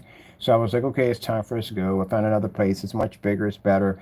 And it's another place we can do demonstrations on. That's where I had the 200-inch screen. It's the place I moved to. Projection screen. So you see those units right there? Those are submersible PCs. Those submersible PCs are heavy as I don't know what because they're filled with vegetable oils. They're submersible. It's fish tanks and it's glass. So they are extremely heavy. So I had to get those plastic containers, if you can't see them on camera, right over there to anchor these bad boys into. So that way, if they did shift and any of the oil did come out, then basically it would be inside the container. And I had to dismantle the optical drives and I had to dismantle the hard drives because if any oil hits them, they can become damaged. So all that had to be dismantled, leaving the case, wrap a plastic bag around it, get it tight so it doesn't splash up too much. Yeah, it's a lot of work.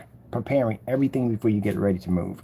On top of that, you got to call the cable company, gas company, electric company, all that stuff. Tell me not going to be there anymore. Shut the power off at that place, or everything off at that place, so they can reactivate at the new place. You have to call them, give them the new address, so they can go over and send the power or transfer all your documents and whatever bills to the other address, so basically power will be on by the time you get over there. So yeah, no, you didn't do anything. Smart technology game, and you're probably thinking, what the frick am I looking at? Bubble wrap, all that stuff. This is my last video in this house, so just recording one last video just for memory's sake. Had a lot of good times, a lot of interesting screens on my walls, but time to move on and to another place, and it's a bigger and better screen. Now you're saying at the end of the day, I heard you say in your video, all that work, 12 years for it to end up to this. To what? I have a house. And I have a workplace that I work at the same time. And I'm going to be in 60 locations. Where are you going to be at in 2024? You're not going to be in 60 locations, and you're not going to be basically doing the same thing I'm doing. You're going to be in another place in 2024. You're going to be in court with my lawyers and the judge, dealing with the fact that you committed fraud against my company, and on top of that, your criminal charges you have to face at the end of the day. So that's what's happened to you in 2024. Where are you going to be at in 2025? I'm going to be out promoting my technology. I'm going to have my storefront set up. I'm going to have my investors, employees, and my technology is going to be at a whole nother level. And hopefully I'll have my 7 acres where I can build my nice little home, which I want to do. Where are you going to be at in 2025? You're going to be in jail. 2026, you're going to be in jail. 2027, you're going to be in jail. Get what I'm saying here? There you go. If you didn't feel, Jamie, at the end of the day that this was true, you wouldn't have faked the move. That's why you faked the move, because you were trying to throw everybody off the scent to make them believe that you went someplace else and you can't be found. And you wouldn't have sent me an email about good luck trying to catch you or trying to find you. So we already know, you already know where you're going. You're quite aware and you're knowledgeable about where you're going. See this right here? This is what your house looks like when you move. When you actually about to leave. Sellers boxes, Sorry about the all that stuff. I had to box up. Boxes and stuff. So yeah, the haul truck will be here on Tuesday to get that done. There is my Fusion Silver Crystal Vision screen right there. I'm going to be putting that in my gaming room. And yeah, done. Had to go. See the cooler on the floor? Yeah, when you move, everybody knows that you got perishables. You take all your perishables, you throw them in the cooler. The refrigerator, that's the refrigerator that I left behind. See, when I say things, I back them up, Jamie. I am not the type of person to say things on camera and lie. If I told you I left a refrigerator behind, there's my refrigerator there I paid for. I put it into place because there was no refrigerator when I got there, and I left it there. And they sat there and charged me $150 because I said I left their refrigerator there. I said, no, that's my refrigerator. That's what I'm talking about, them holes on your wall. Guess what? Them holes on your walls, they would have charged the daylights out of you if you moved out of apartment and you left them in there. Oh, we had to pay a $50 fee to fix that and blah. $50? Are you kidding me? A hole in the wall. Yeah, you'd be surprised what they'll charge you with. That was my refrigerator and they charged me.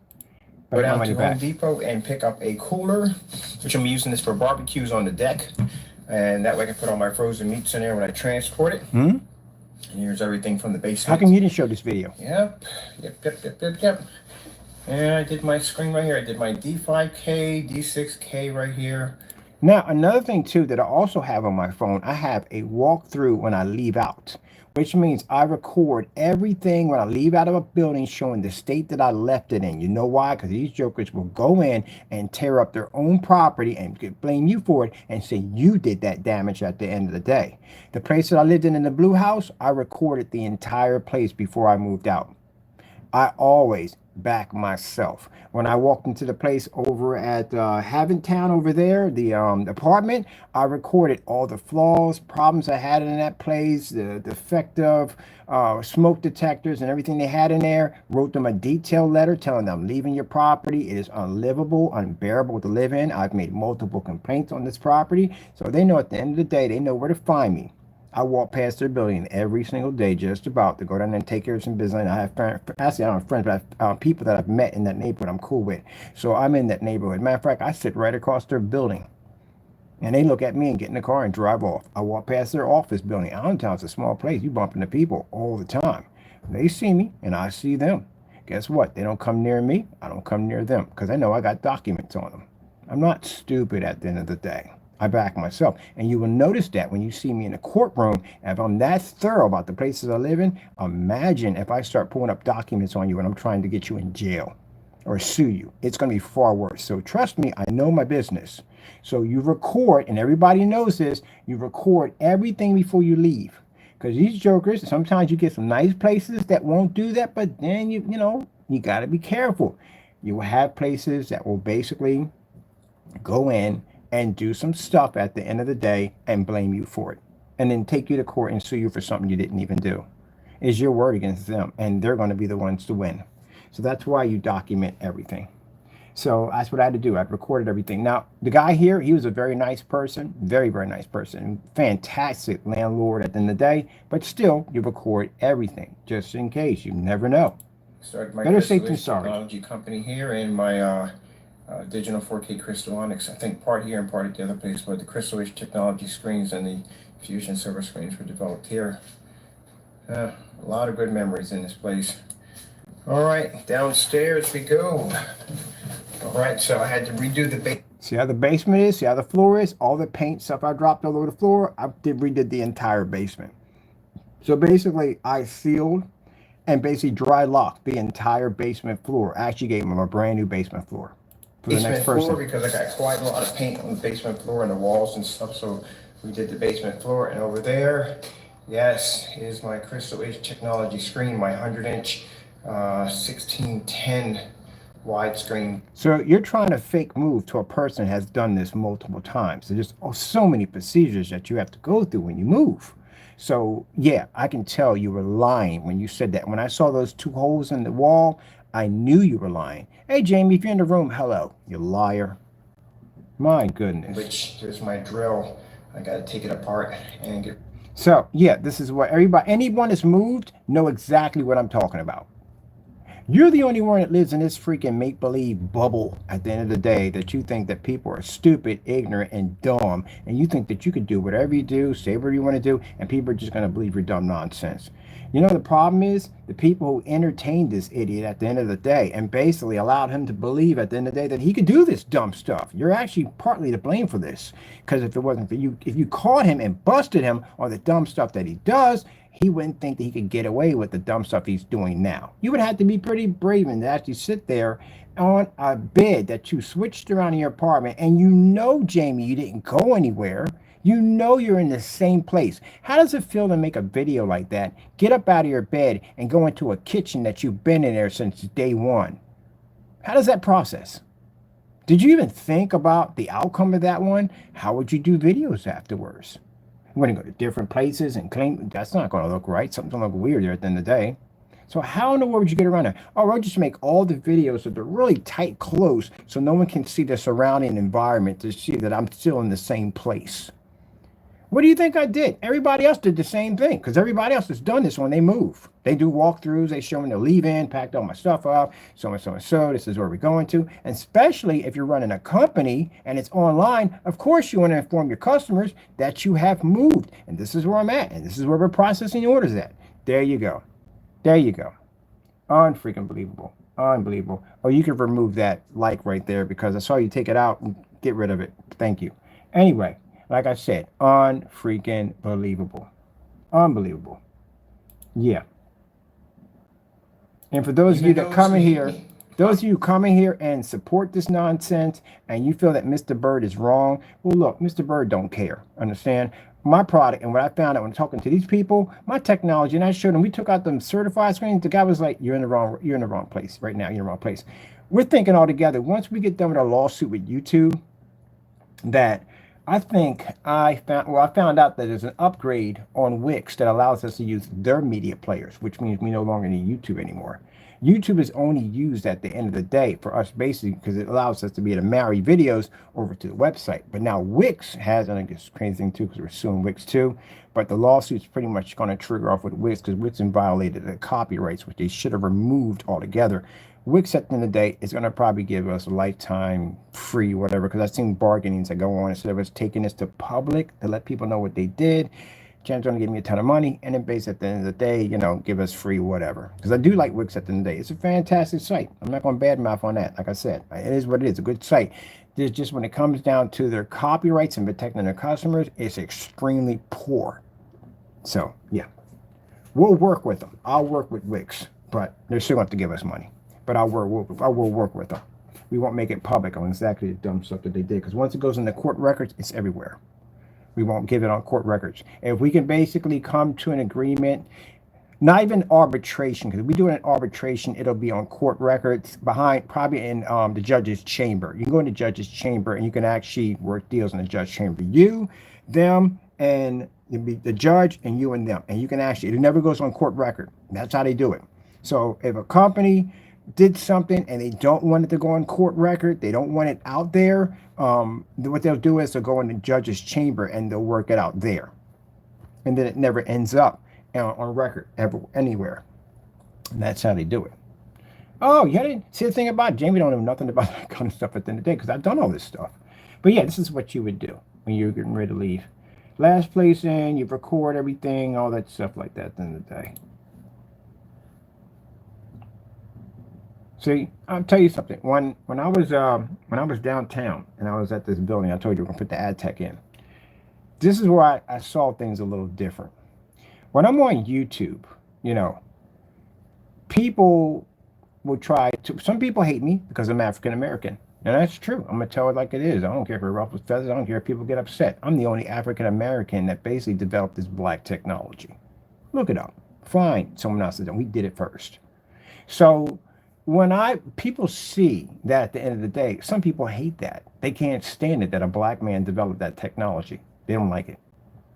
I've seen it. I've heard it. I've had people call me the N-word before on multiple occasions. Not just him. I've heard it before. It's nothing new. And no, I'm not trying to pull no race card. Not trying to have anybody feel sorry for me at the end of the day. No, it's just something that happens in business. Everybody based on some race, one way or another, has to deal with some kind of racist nonsense. Whether you're Italian, Jew, whatever, at the end of the day, you have to deal with some crap. But to have somebody develop a technology, and I'm the only African American who has this technology, who has wiped out a lot of these big corporations at the end of the day, yeah, I can see where it comes from, where the hatred comes from. So some people are looking for me to fail. That's never going to happen. And then we deal with the fact that we got the haters at the end of the day that are bitter and mad at the end of the day, like this jerk who fake face and moving at the end of the day, and in products matching house paint, can't back it up worth a dime. And mind you, gentlemen, not only do you have to back up that our products are faulty, but you're going to have to back up that yours is not. And that's not going to work for you at all, period. So then we deal with that nonsense. We got the big high-end certified screens, which we're now posing a serious threat. If we break out of the box and we go out there and we're basically going to expos and shows, more people will know about us. And the more people will know about us, the more of a threat we become to them. So does this bother me at the end of the day? No, because you know why? My technology is developed by God. Good luck trying to get through that one at the end of the day. It's not going to happen at all, period. So as I saw, when I saw my technology on display, on site, and I seen the reaction of people walking by. I don't get that reaction on YouTube. On YouTube, I get people who see it, but I mean actual, real reaction of people walking up and seeing how they look at the screen, how they're like, oh, my goodness, that's crazy. That kind of reaction, because I get people who actually see it in real life. Seeing that allowed me to say that I got to get off YouTube. I got to get my technology out there. I got to get other people to see it. I got to get exposed.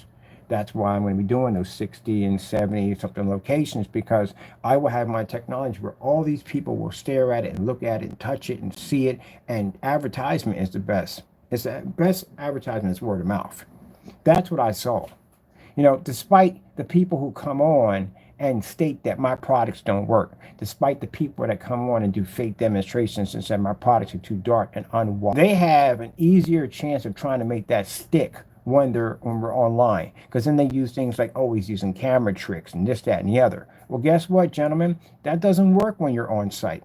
You can't use those lives at the end of the day, because I'm around other people and we're not online. We're in real life. We're out there in front of the screen, touching the screen, seeing the screen. They're right there seeing it.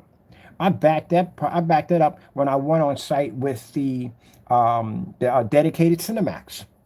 Walked through an entire building. I was in environments with that $179 ultra short throw, and Jamie's sitting there with a $3,000 machine. He's stuck in the dark, and I'm walking around a freaking commercial building, pulling up anywhere I'm at.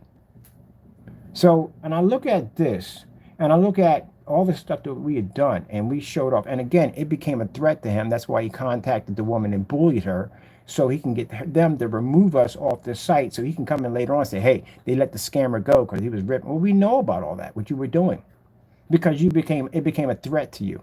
Because now you can't go online and you can't slander my product and say that, hey, his products are too dark and he's doing this and doing that, when we're on site live doing demonstrations in front of all these people and the screen is reacting perfectly. So when I was in that building talking about the ad tech, it came to me as I was coming home, why are we basically on YouTube trying to convince people? And after all that we have done, we've been on site, we've done this, we got demonstrations, we got all this stuff we've done, and we still got to convince people. I still got to work twice as hard as if I first started my company. But yet when I go on site, I paint a screen up one time, explain a few things, and that's it. I make money that fast. Are you kidding me? And I'm thinking, I'm doing this wrong. I'm in the wrong direction right now.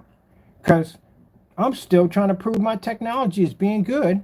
When I've done all this demonstration, I've done more than they have done at the end of the day, and we still got to work twice as hard.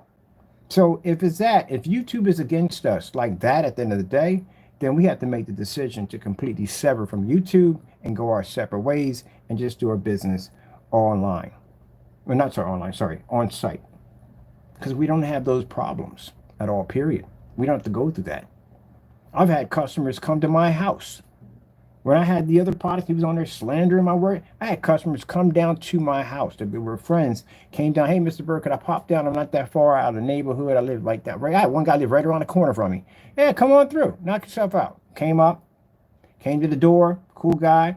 Came and said, wow, that's crazy, man. It's just like in the videos, man. This is insane. And I said, yeah, we talked for a little bit. Actually, came a good friend of mine. Came down quite a few times and we talked and joked. That's when he was in the backyard with me and was watching the 250. So, seeing that and watching people react to see my technology when they're seeing that it's real, and then dealing with these knuckleheads online and people basically, contacting me and being nasty with me because they're saying that, oh, it's fake, after all we've shown you at the end of the day. Yeah, there's a part of me right now thinking that, hey, forget you at the end of the day. I'm going to get paid. I got a clientele that's going to get me $5,000 for a quart because I can take out a certified with a paint that literally convert anything into one of their screens and beyond. Yeah, it's crossing my mind. I'm thinking about it. Because I feel like at the end of the day that my product is not appreciated. I do. I really feel like my product is not appreciated. You want this cheap knockoff crappy paints at the end of the day, you can have it. You want this freaking overpriced certified expensive screens, you can have it. Where my technology is at the end of the day, I guarantee you, when I sit there and tell you, your projector will not function without our technology. And you can take that in a way at the end of the day by saying that, oh, well, he's lying. Go ahead, find out. Try it. It won't function without our technology. I got so many years of experience under my belt, it's not even funny. Now, for my customers who have supported our company, yeah, that's the reason why we have made it so it's possible that you can afford the technology. The more advanced technology, yeah, I'm going to get what my money's worth. I'm definitely. So we have to break it in two parties because, yeah, there's a part of me that feels like, no, my product is not appreciated. And I do feel that way. But then I remember and go back and I look at these customers right here who have come to my site, bought my products, backed my products up 100%, were nice enough to give us demonstrations. Sometimes I go through some stuff where people will not give us demonstrations because they don't want to give us any more fire than we already have.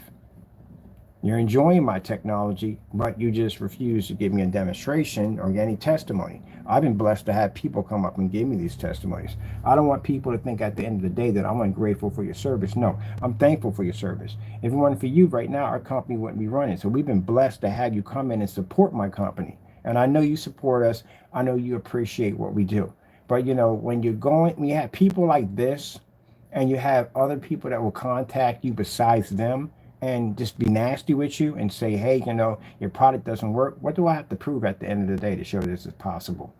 So that's when I thought to myself, when I was looking at how people were reacting to our technology, I thought to myself that I'm doing this the wrong way. I need to be out there. Instead of trying to prove myself, we've done all we can do on YouTube. We can't do anymore. I'm literally running out of ideas. I've done everything I can possibly do to show the technology runs. Even in the end, you'll see us take the same individuals who prosecuted our business and made these false accusations. You will watch them drop in court one by one. So we'll prosecute those guys, throw them in jail, sue the daylights out of them. That still won't be enough. And that's what's in the back of my head. It'll never be enough. We're happy for the customers we have, but it'll never be enough because we'll always have to do it online, offline, on site. Easy. It's so easy because they're right there. And I can understand, yeah, you're going to be skeptical. We know you're going to be skeptical. It's online. You're going to be skeptical. There's all kinds of scams and stuff that go online. I understand you 100%. And this is the reason why we do all this testing, why we do all these insane demonstrations, why we do all these challenges, why we test all these screens, why we have all these different forms of projectors. You see what I'm getting at? Why you have to do all this. Because you have to be able to back it. The only thing is that at one point I didn't think about even going on site. Not really, because I was nervous. I feel like I would jumble up my words, and I just didn't feel I was more comfortable doing it online. But then when I got a chance to have that experience and see how people were reacting to it, it's like no other. It is.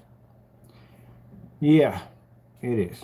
Every person who basically designs something, builds something, makes something is going to feel underappreciated. That's the way it is. And every person who designs and builds something is going to have to deal with the color of the skin and whatever. At the end of the day, they're going to deal with trolls. You're going to deal with all that in business. That's what you're going to deal with. But the fact that we literally have just demonstrated so much. Are you kidding me? Go anywhere. Go to any place right now. Any company, Goose Screen, Vox. Go to any one of them and see if they're basically pulling our demonstrations. Goose Screens. Let me see. Any one of them. His website alone is a freaking nightmare. He doesn't even spell correctly on his website. Doesn't know what he's talking about. He has no gain on the product. I think one has a gain on it. I don't know what the rest of them. He doesn't even know the color of the rest of his products. And you've seen the fraud he committed on his site from the door. Oh, yeah, that's a good way to go right there. That's a good way to even start off with. The other person, Danny, what the frick is range gain? Doesn't even know what it is. He painted the screen down multiple times. It didn't even come up the correct color. The other guy he called being his tester or customer, he turns around, puts the screen down, and says the other paint that's not even ours has an advantage point. Guess what else has an advantage point over your screen? Black paint, black paper, black fabric. Anything that's black has an advantage point over your screen because your screen actually can't read black. And then goes in, edits the video, takes out two vital parts of it, and continues to lie. That's literally what you have waiting for you, for your projector. So on top of that too, gentlemen, when I'm challenging your companies too, I will challenge the fact that you had said certain things in your company that your product can do. You're going to have to back this up or you're going to get sued for this. The range gain nonsense, you're definitely going to back that up 100%. I don't care if you pull it off your site. You were the case was already filed. What was it filed? A challenge against your company. I already filed it. So even if you do change your gain, you're still going to have to go in and basically settle that one first, because we're bringing you up on that one because that doesn't exist at all, and you're going to have to back that up. Just making stuff as you go along. Ain't the first time you did that. In a demonstration, one time he said, if you, the goopy goo, if you paint, we got it on recording of you actually saying it. So again, good luck on trying to get around that one too. He said, if you paint the screen a fifth time, it gets slightly brighter. Really? Come on. Stop lying. I'm going to have you paint that. Matter of fact, this is going to be the best day of my life. This may be more of a best day of my life than watching Jamie on the prosecution stand. This is going to be the best night is watching Danny trying to explain to the court what range gain is. Because I've been trying to see that demonstration for the longest time. But now it's going to be even funnier because I'm going to have you in a courtroom and you're going to have to explain what that is or you're going to be in a lot of trouble. Explain to me what range gain is. Now, if you want to challenge me on FLE technology, and the problem, I did demonstrations on it already. I'll take it on my side. Like, look, we got a piece of glass, put this again, hit it with a projector, boom! There we go. I do that all the time anyway. Anyway, let me see. Goose Screen. So when I was doing my research, when I first started out on Crystal Edge technology screens, I was going to a lot of these companies and I was seeing how were they putting their websites together. So this is Goose Screen. We've tested their products already.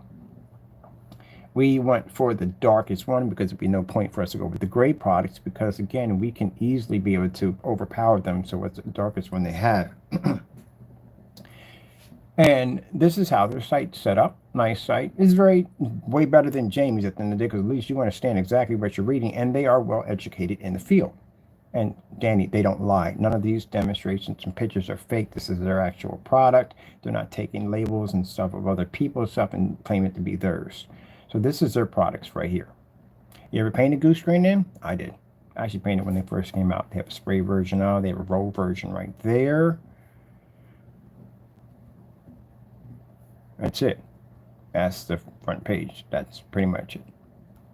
Okay, let me see. We have goose green paints. Click on that. Some pictures and stuff like this. That's it right there. Let's go click on this one right here. Over here. Some information, some product. Pretty much same thing in the front page. The Ultra Max. I was trying to figure out what that was called. So the Ultra Max, this is their contrast screens.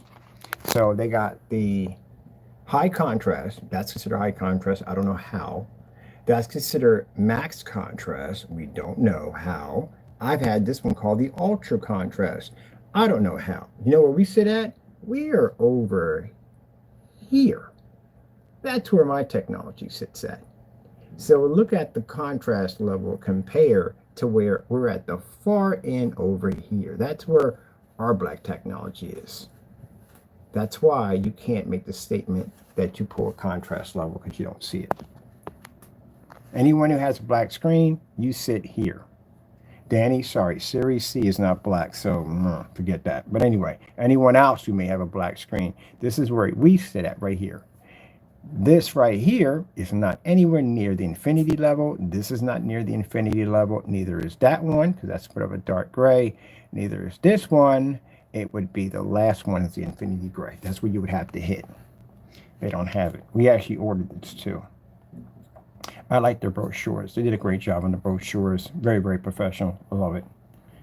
Over here, so we'll go over here. We'll look at this basically for speakers and amplifiers and receivers. So no, we wouldn't be in that category. Projection films. So we got the films. So their films are basically white. That's pretty much it. We got something called Black Max. So Black Max is not black. Okay, hold on. Let me get this out of the way so you can see. Oh, come on, really? All right, there we go. It's a magnifying. Okay, see where it says Black Max? That's not black. We've had the Black Max. We've had it over here. That is not black. That is actually gray. So we have our invisible technology is black. That's gray. But they call it black because I told you before a long time ago, dark gray screens were considered to be black. So nope, nothing there. So that's pretty much it. The bottom page. That's it. Right here. A little bit more. Here we go.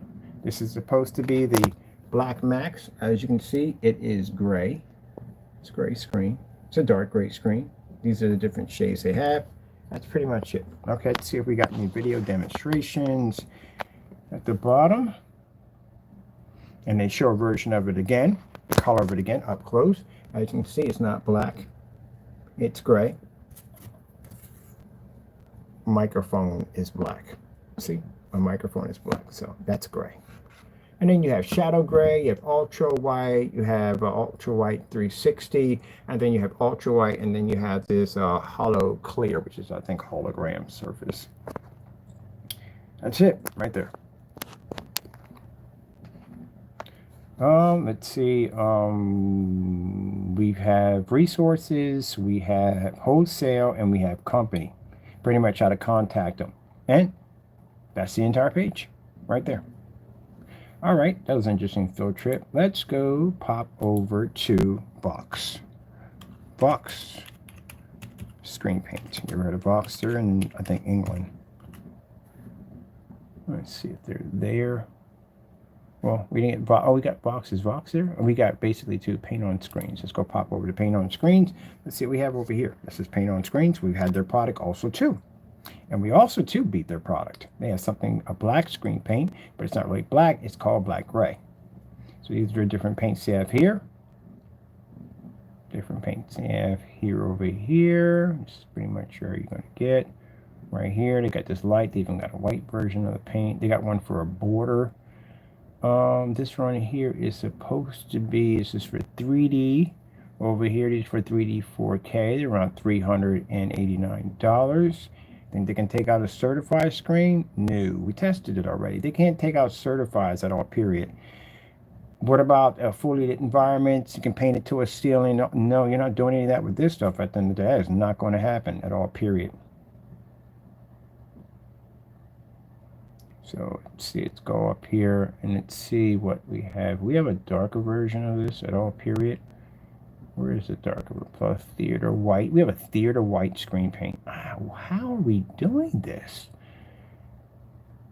Let me see, products, buy now, accessories, tech talk. So you get, this is a home page already we're on right now. That's it.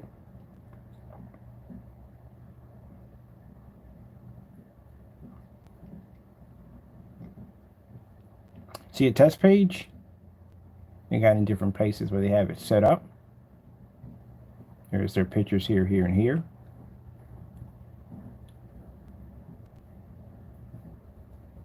This is what we're going to be doing in the 60 locations. We're going to be in places like this doing demonstrations. This is what I saw. Like, wow, these places are in these big, huge places.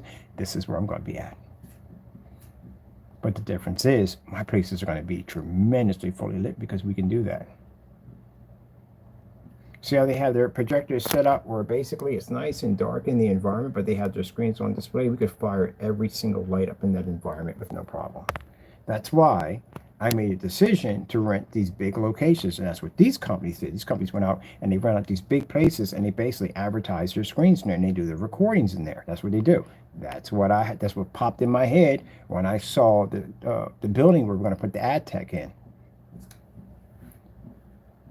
Now we're going to have our technology inside and outside, and can you imagine we start advertising the ad tech? You're going to see companies advertising with sunlight pushing right through the glass and coming out the other end. As I said, ad tech is going to be the backbone of our technology. And look at the places these people have been at.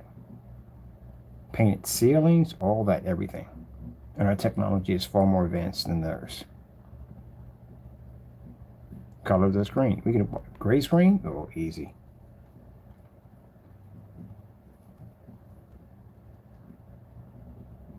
That's where I'm pushing to get my company to, just like this.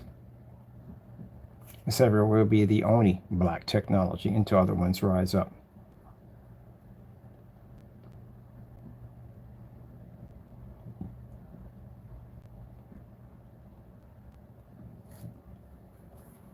And yeah, we've had paint on screens. I test everyone's stuff because I have to know what I'm against. Say if we basically run into a contract, us versus them, we can easily be able to take them because we have a screen. We can paint that to a dome. We can actually turn these ceilings to outer space, infinity ceilings. We can turn cardboard boxes into projection screens. So that's them at the end of the day.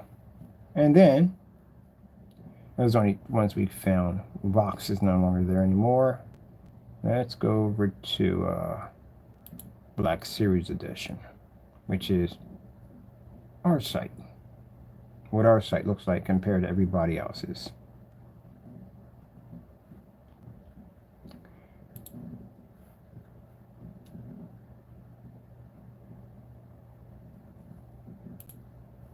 I try to make sure our pages look better than everybody else's because, again, I want to be to back my products at 100%.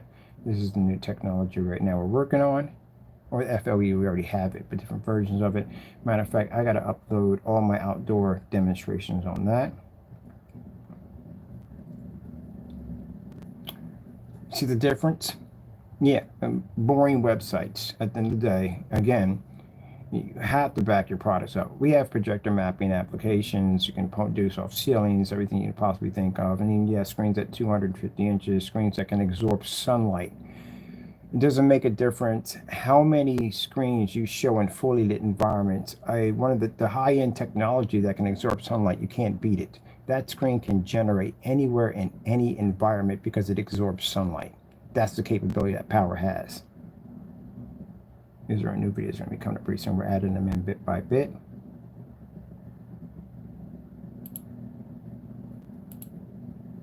FLE, fusion light energy.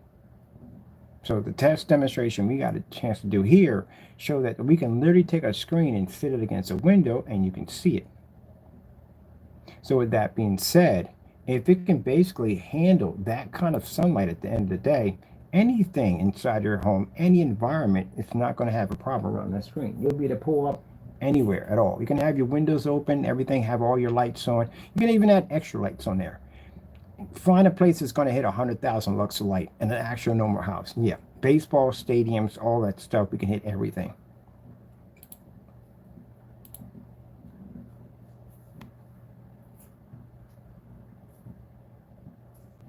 Where are there, pausing this on this one right here, showing up what that technology means, goes to the top. Where is their test demonstration page? I don't have a demo page. This is our demo page right here. We have a demo page showing the test on all our products.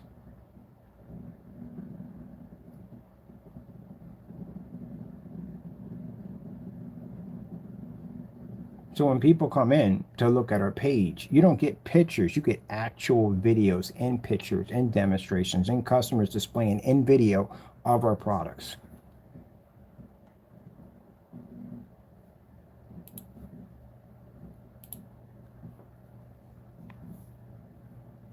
Fully lit environment, 126-inch screen sitting by a bay window. Jamie, you run from demonstration like that. Your product would never work in any of my environments. Any place that I moved at, that gray paint couldn't function. I don't care what projector I had in the and I have venues, by the way. I got 5,000 projectors. They can't read on the screen.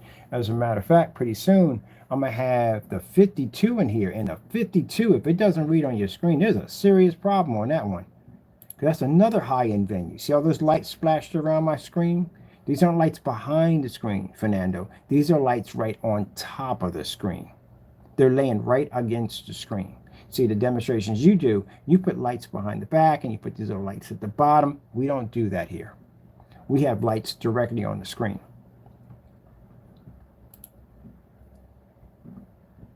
Can pick up a white level. So that screen, as black as it is, can pick up and generate a white level with lights over top of it and lights hitting the screen at the same time, at the projector being about 17 feet from the screen.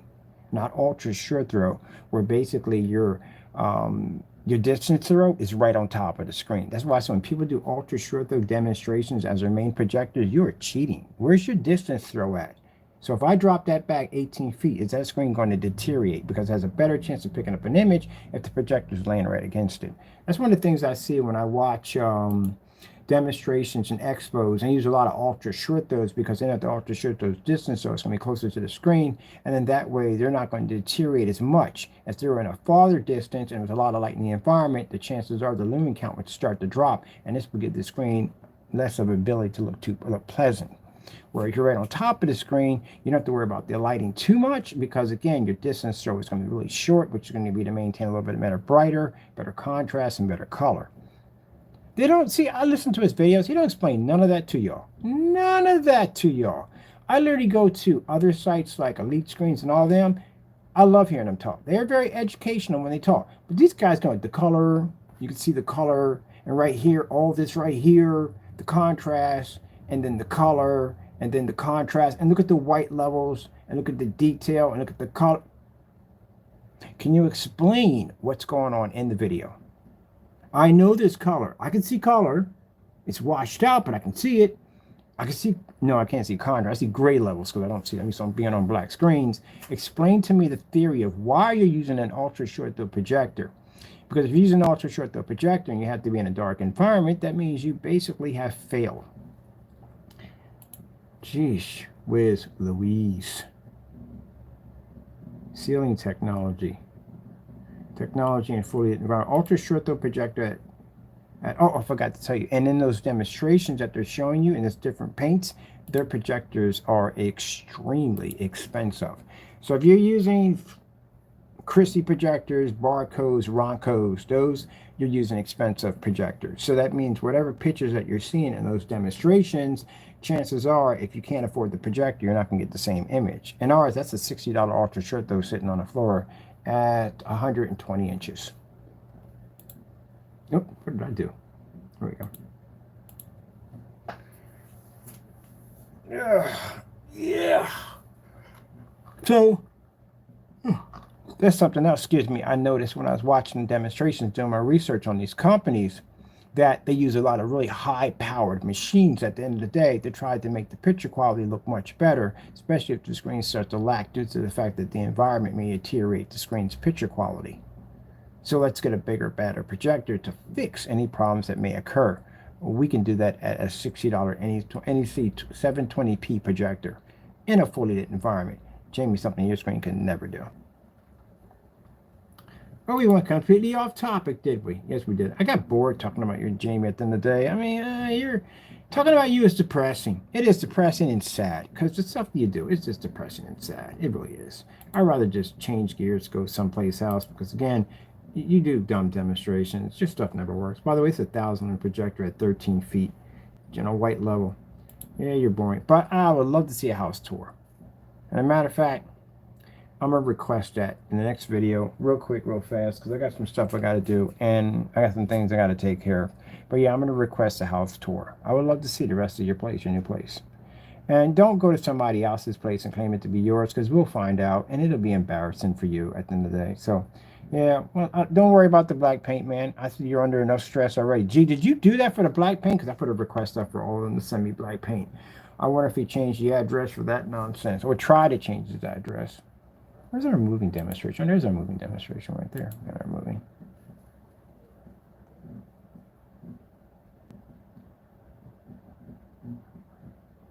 Oh, the split screen. How come we don't make those things anymore?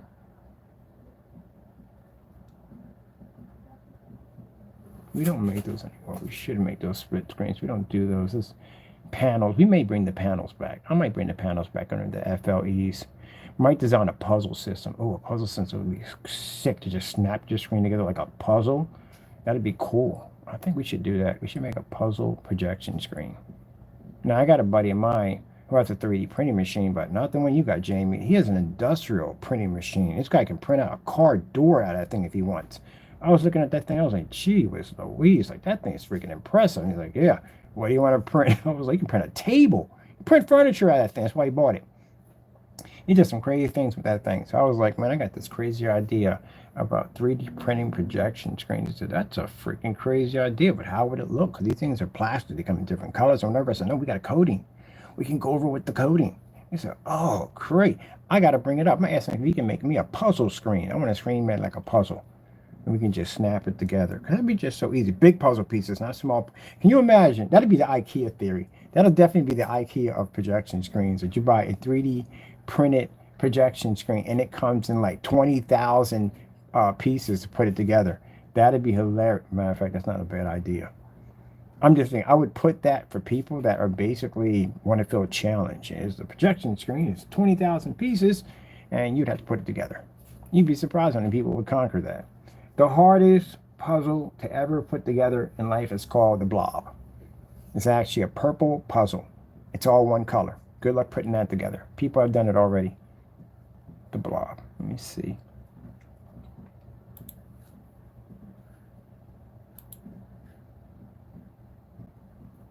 See this? These are people on here that will show you walkthrough. You just put down moving to our new house.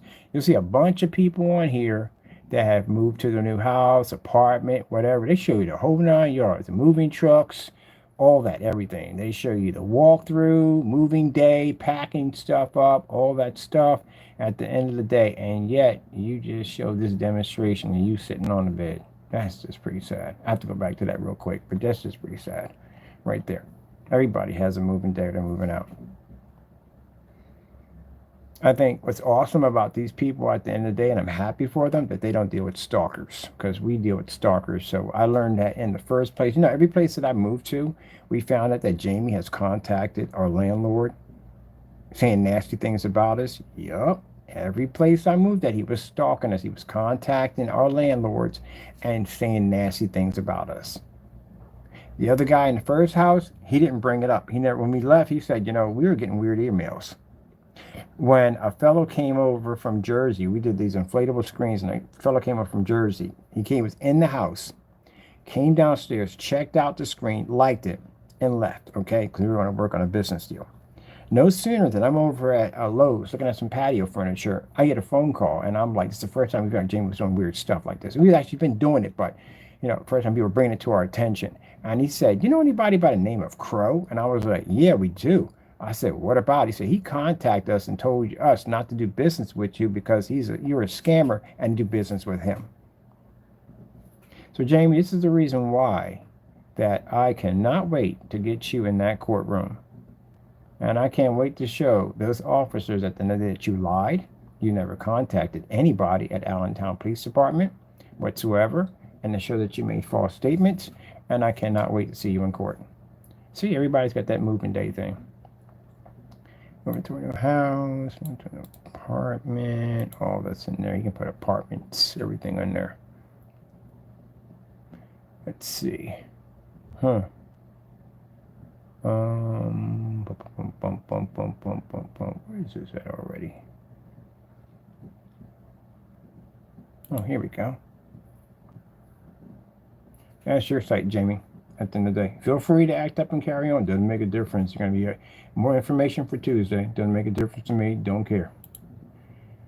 Because you got charges already filed against you, and we already know where you live at. We know you're at the same spot. So go ahead and do something stupid, so we'll have more against you. Bad enough, you're not going to see the light of day when I'm done with you.